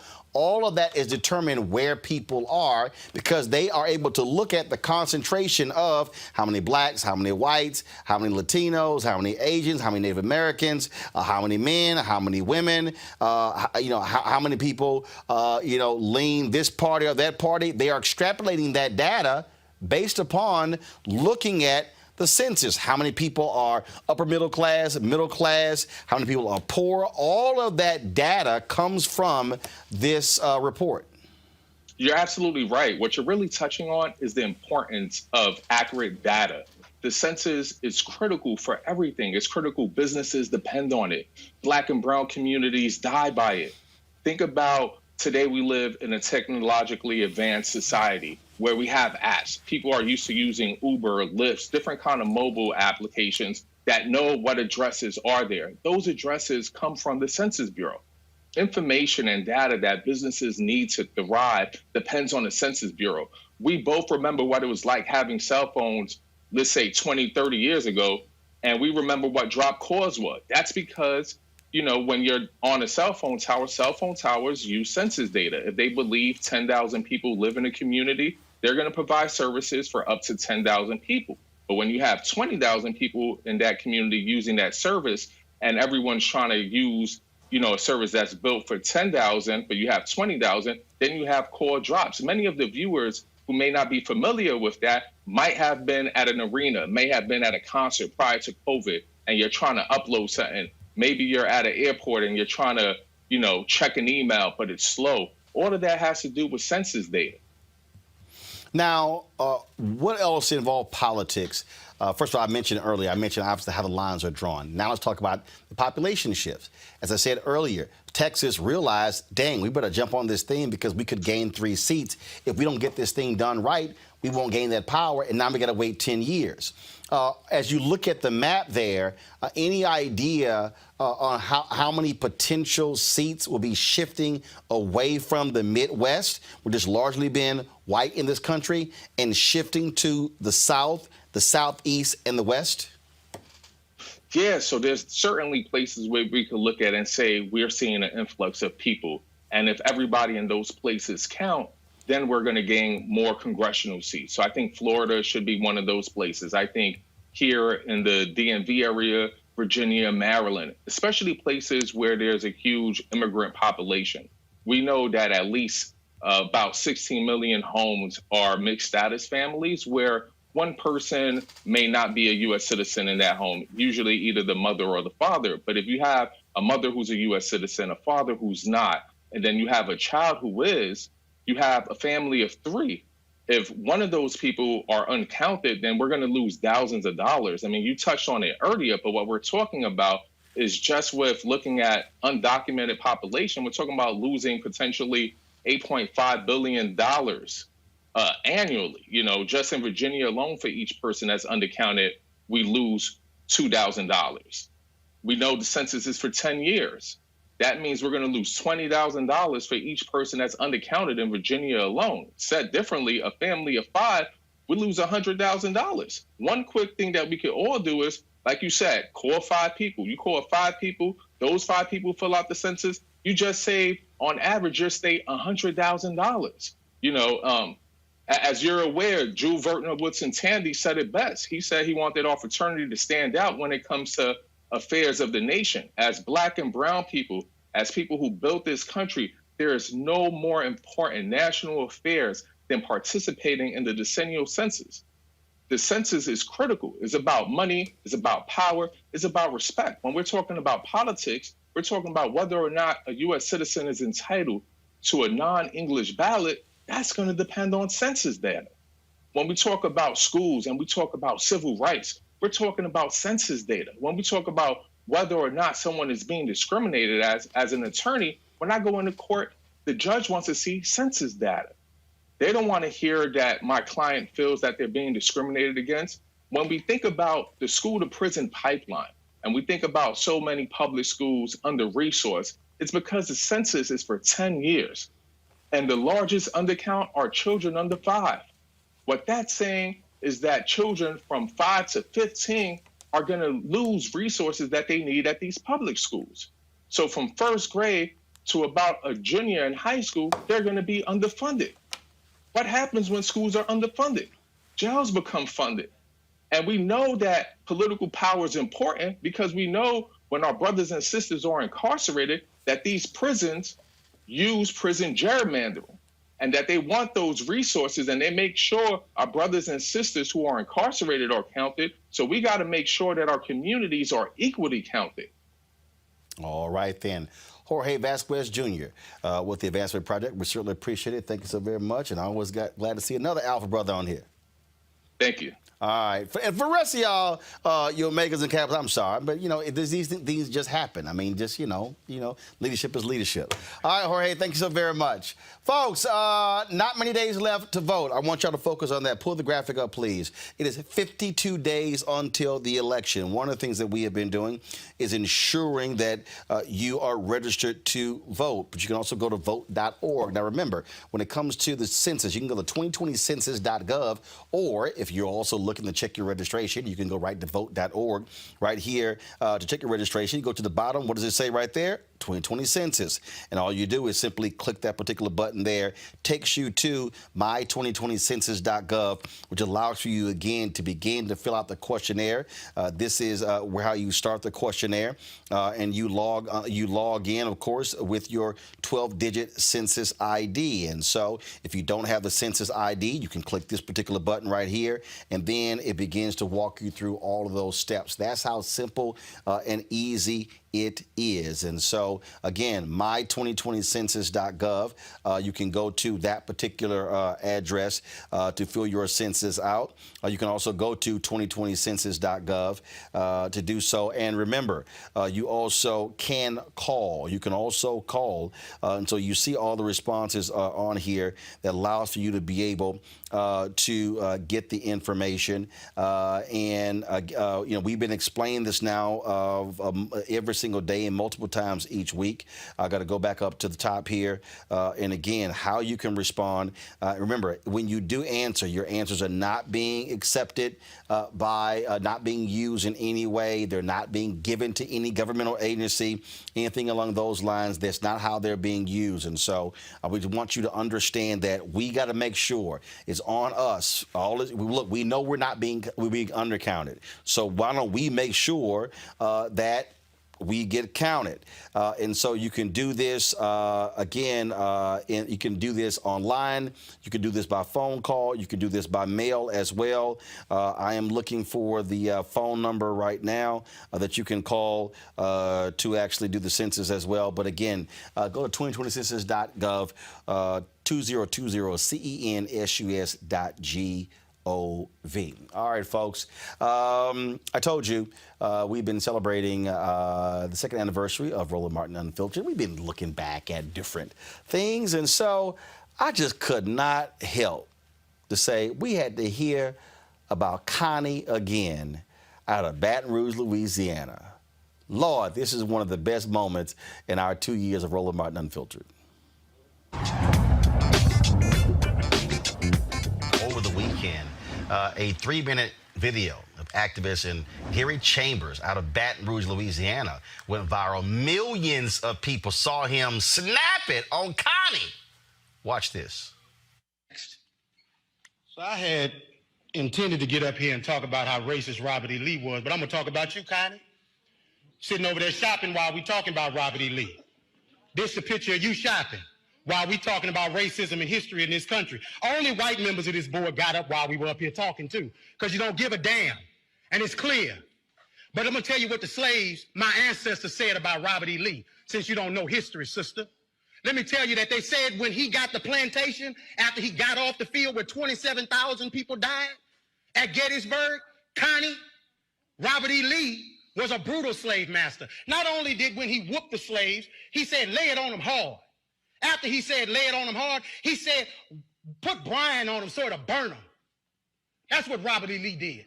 And you set your arrogant self in here and sit on there shopping while the pain and the hurt of the people of this community is on display, because you don't give a damn and you should resign. You should have resigned 2 years ago when you choked a white man in his house. You should have resigned 2 weeks ago when you got on TV and said foolishness. And you should walk out of here and resign and never come back, because you are the example of racism in this community. You are horrible. Now to the rest of the board. You have an obligation to the people of this community, and 81% of them are black. And do you need a Klan rally outside, Mr. Goday, before you end it? Because holding it up means that you put that building in jeopardy. You do, sir. Because all over the country, they're burning stuff down. And black folks in this city have stood with protesters. I ain't seen you elected officials out there with them, making sure that nothing goes south in Baton Rouge. It's been folks in this community who give a damn, not just when it's comfortable, but every time. And 4 years ago, we came down here. Mr. Drake, they say you're a good man. Be a good man. Black folks say you're a good man. White folks say you're a good man. Your legacy is attached to tonight, brother. Your legacy. Now, let me say to the black members of the board, it's the most solidarity I've seen out of y'all in forever. Let's keep it that. Let's stand on this moving forward, because we don't need to apologize for Connie, Evelyn. She showed you who she was when she was... Oh, love it. He was calling for East Baton Rouge Parish School Board member Connie Bernard to apologize. She later did so, and she said, no, I wasn't shopping. There was a pop-up ad, and I was trying to figure out how to get rid of it. She lied because she was scrolling down on the ad. Gary Chambers is the publisher and advocate for the Rouge Collection. He joins us right now. Gary, you all up in Connie's ass. Well, brother, you know, sometimes that's what it requires. Well, the thing that gets me is she lying in her apology. She was scrolling down. She was scrolling down. She was shopping. She didn't want to hear none of that. She's sitting next to a black woman, Evelyn Ware Jackson, who serves on the school board with her. And while Evelyn is expressing her sentiments about Robert E. Lee, Connie is sitting there scrolling and shopping. And for me, it really just pissed me off. And I just could not contain just letting them have the unadulterated truth. And what you guys saw is a reflection, in my opinion, of what we as black folks deal with when we deal with our government. That here black folks show up pleading our case about why we should do something to change something that is clearly systemic and structural. And we got a school board member who's just sitting there saying, the hell with what y'all doing. I'm going to just go shopping while y'all are pleading your hearts out to us, the government. You also made a point. You said that 81% area. How many white board members are on this school board, and how did that happen? So let's talk about that in a real way. So Baton Rouge first of all, we had the longest standing desegregation case in the country. That's number one. And the school district encountered white flight like never before in the 50s, 60s, 70s, whenever desegregation began to happen. Catholic schools and private schools start opening in Baton Rouge. And so white folks left the system and they never came back. And so now the school system is 81% black. The city of Baton Rouge is 56% black. We have parishes rather than counties. So our parish is 47 and 47, yet our school board is a 9-member board with 5 white Republicans and 4 black Democrats. Our city council, Roland, is 12 members. It is 7 white and 5 black, in a city that is majority black. And so it's extreme gerrymandering. And so it's important that we take the census as black folks so that we can get more seats. But we have got to be pressing the gas on these people every day. because this is what builds an inequitable system. Well, you're absolutely right. And again, the fact that they are holding the power, and the reality is their children are not going to these school systems. And this is also, I mean, we saw the same thing in Ferguson. They just got their first black mayor. This is a 67% black city. So this is our second black mayor. Mayor Sharon Weston Broome is our second black mayor.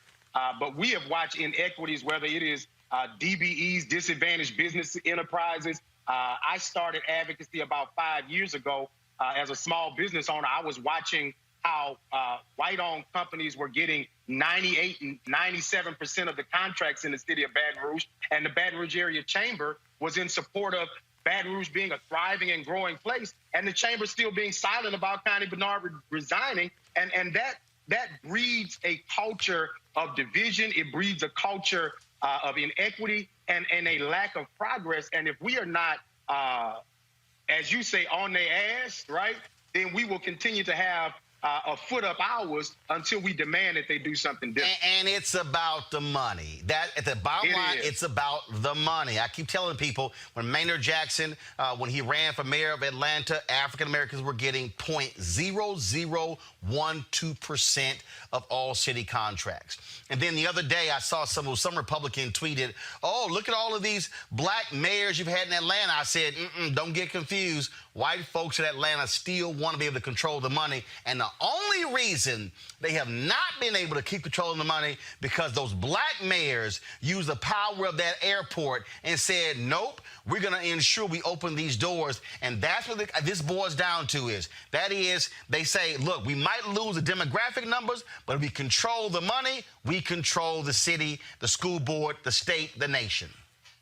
And so, Roland, I did a video about a week ago where I was talking about, I don't believe that there are black meccas. I know that folks have advocated that Atlanta's a black mecca and D.C. was a black mecca at one point, because at the end of the day, those cities are municipalities that are still checked by their state government. And so a state like Louisiana, which is 34% black, a city like Baton Rouge, which is 56% black, when you look at a majority black city that still has a majority white council, or when you look at Atlanta, where voter suppression is still in operation because Kemp, the governor, was the Secretary of State, suppressed the vote, and then when he's governor, we've got black folks standing in line like that.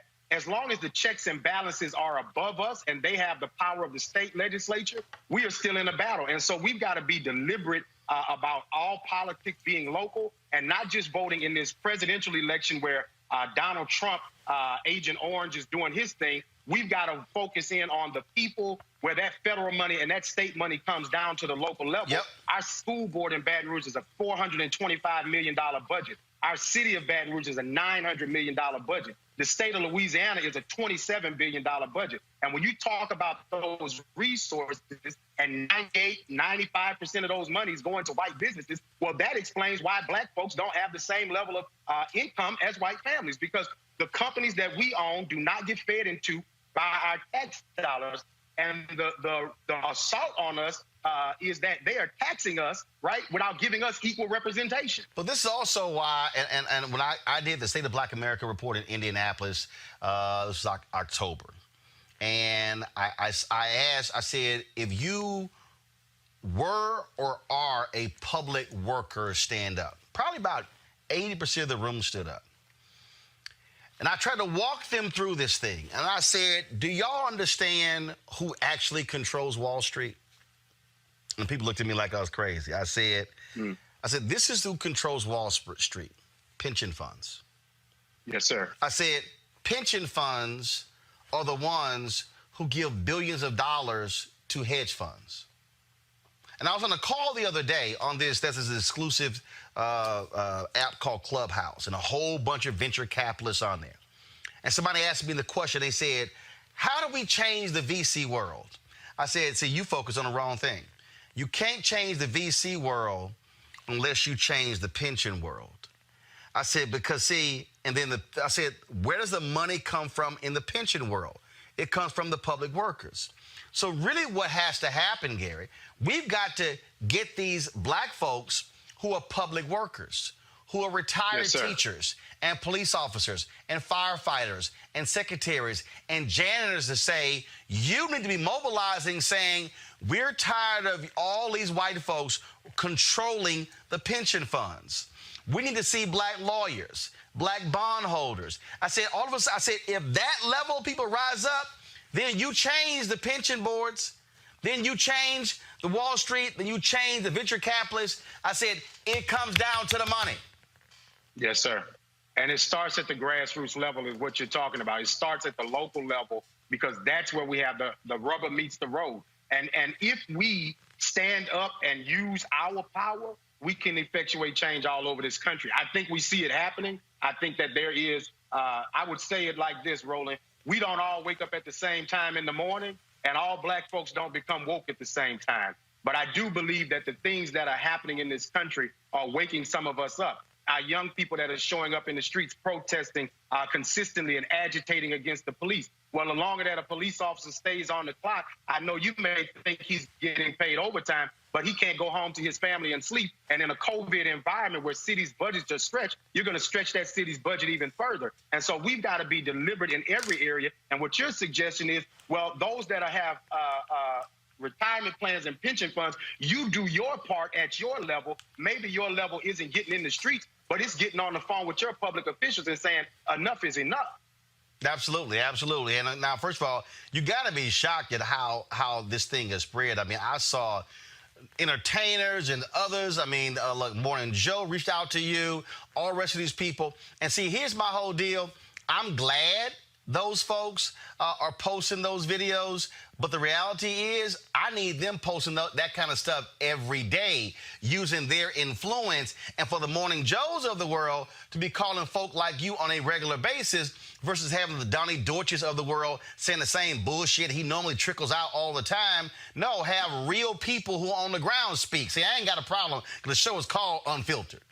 I appreciate it, brother. You know, I quoted Pimp C this morning on Morning Joe because, you know, we out here, they rapping about it and we out here paying the price. And everyday advocates all over the country are doing their part on the local level. And so when I saw the shout out from LeBron James, man, I had to go and check it out and find out was it real for myself. Somebody sent me the screenshot. I was like, this can't be real because folks like me on the local level, we don't get to have these types of conversations. Right. We're fighting this fight every day. And so if I could, I would just say to LeBron, to Miss Ava DuVernay, to all of those people, call me and let's have a conversation about how we mobilize your resources and your influence on a local level all over the country. 55% of black folks live in the Deep South. Let's take the South over and create a new Black South. I'm about that, but I think that we've got to realize that there are those of us who do this work on a grassroots level that can lean information in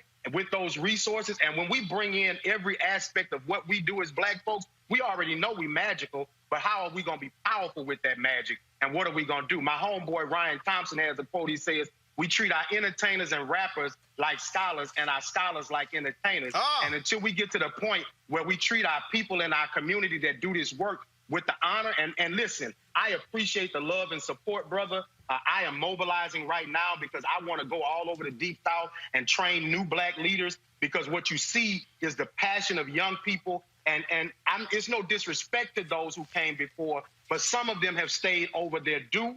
And I'm 34, Roland. I'm not going to be 70 fighting these same battles, and I'm going to have that same tenacity. But we got to pass this knowledge down because there's brothers like Cleve Dunn and Edmund Jordan in Baton Rouge who shared knowledge with me when I was 29 years old and said, hey, brother, you got this media platform, but you ain't doing nothing with it. Lean in for your people, right? And so I've been doing this for the last 5 years, but we can turn this up. The beauty of this moment is, I think, like I said, we don't all wake up at the same time, but I do that alarm clock is going off, brother. Well, I'll say this here.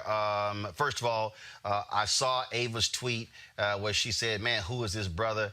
And then I went to your Twitter feed and I saw you were following me and your email was on there and I sent her your email.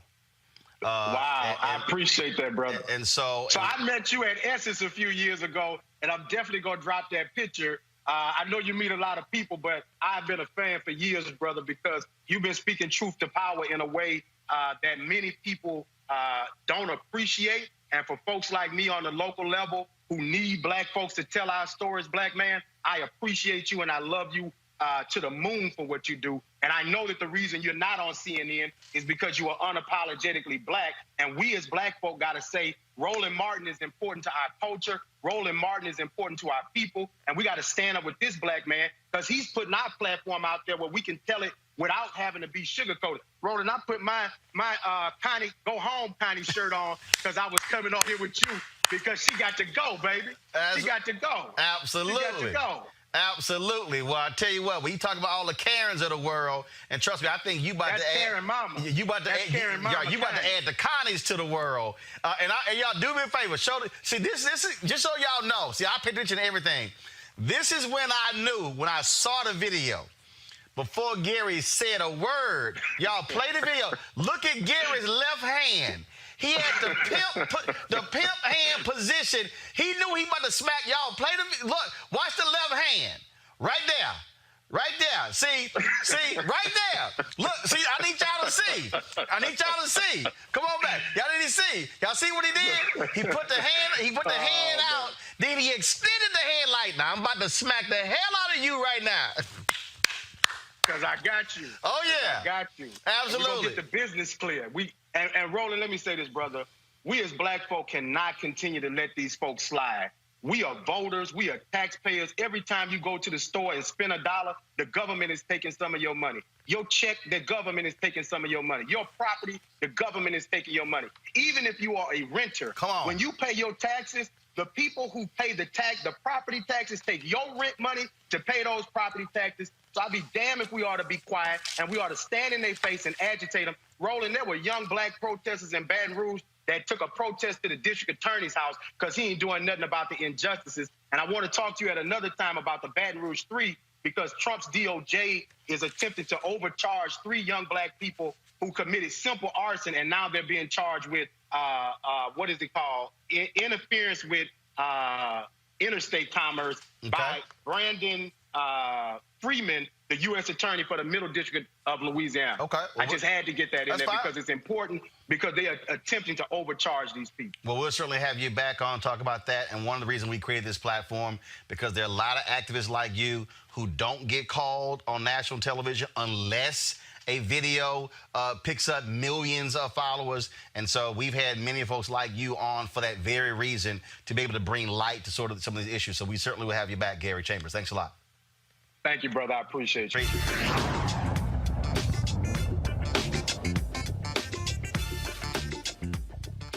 All right, folks, time to shout out our donors who've given $50 or more. Ruth Collins, Gwendolyn Johnson, Ernalisa Lovett, Nisha Lovett, Zeke Shabazz, Elton Hopper Jr., Dennis Flowers, Erwin Jones, Rosalind Fluker Powell, Gloria Crawford, Gwen Mitchell, Joseph Leith, Ruby Glass, Curtis Sims, Elijah Graham Jr., Murtis James, Linda Reese Davison. Elijah Graham Jr., he gets 2 shout-outs. Thank you for that check, my brother. Janice Ald, Isaac Ald, Carolyn Sims, Walter Webb, also Lula Williams, Carla Jones, Massage for Health, Jerry Williams, Velverly Caldwell, Carol McKee, Brenda Johnson, and Denise Tolliver. I want to thank all of you folks. If you want to join our Bring the Funk fan club, in fact, my man Keenan gave me an update on it. We now have, let me pull it up, please. Let me pull it up. 12,326 members of our Bring the Funk fan club. Our goal is to have 20,000 by the end of the year, folks.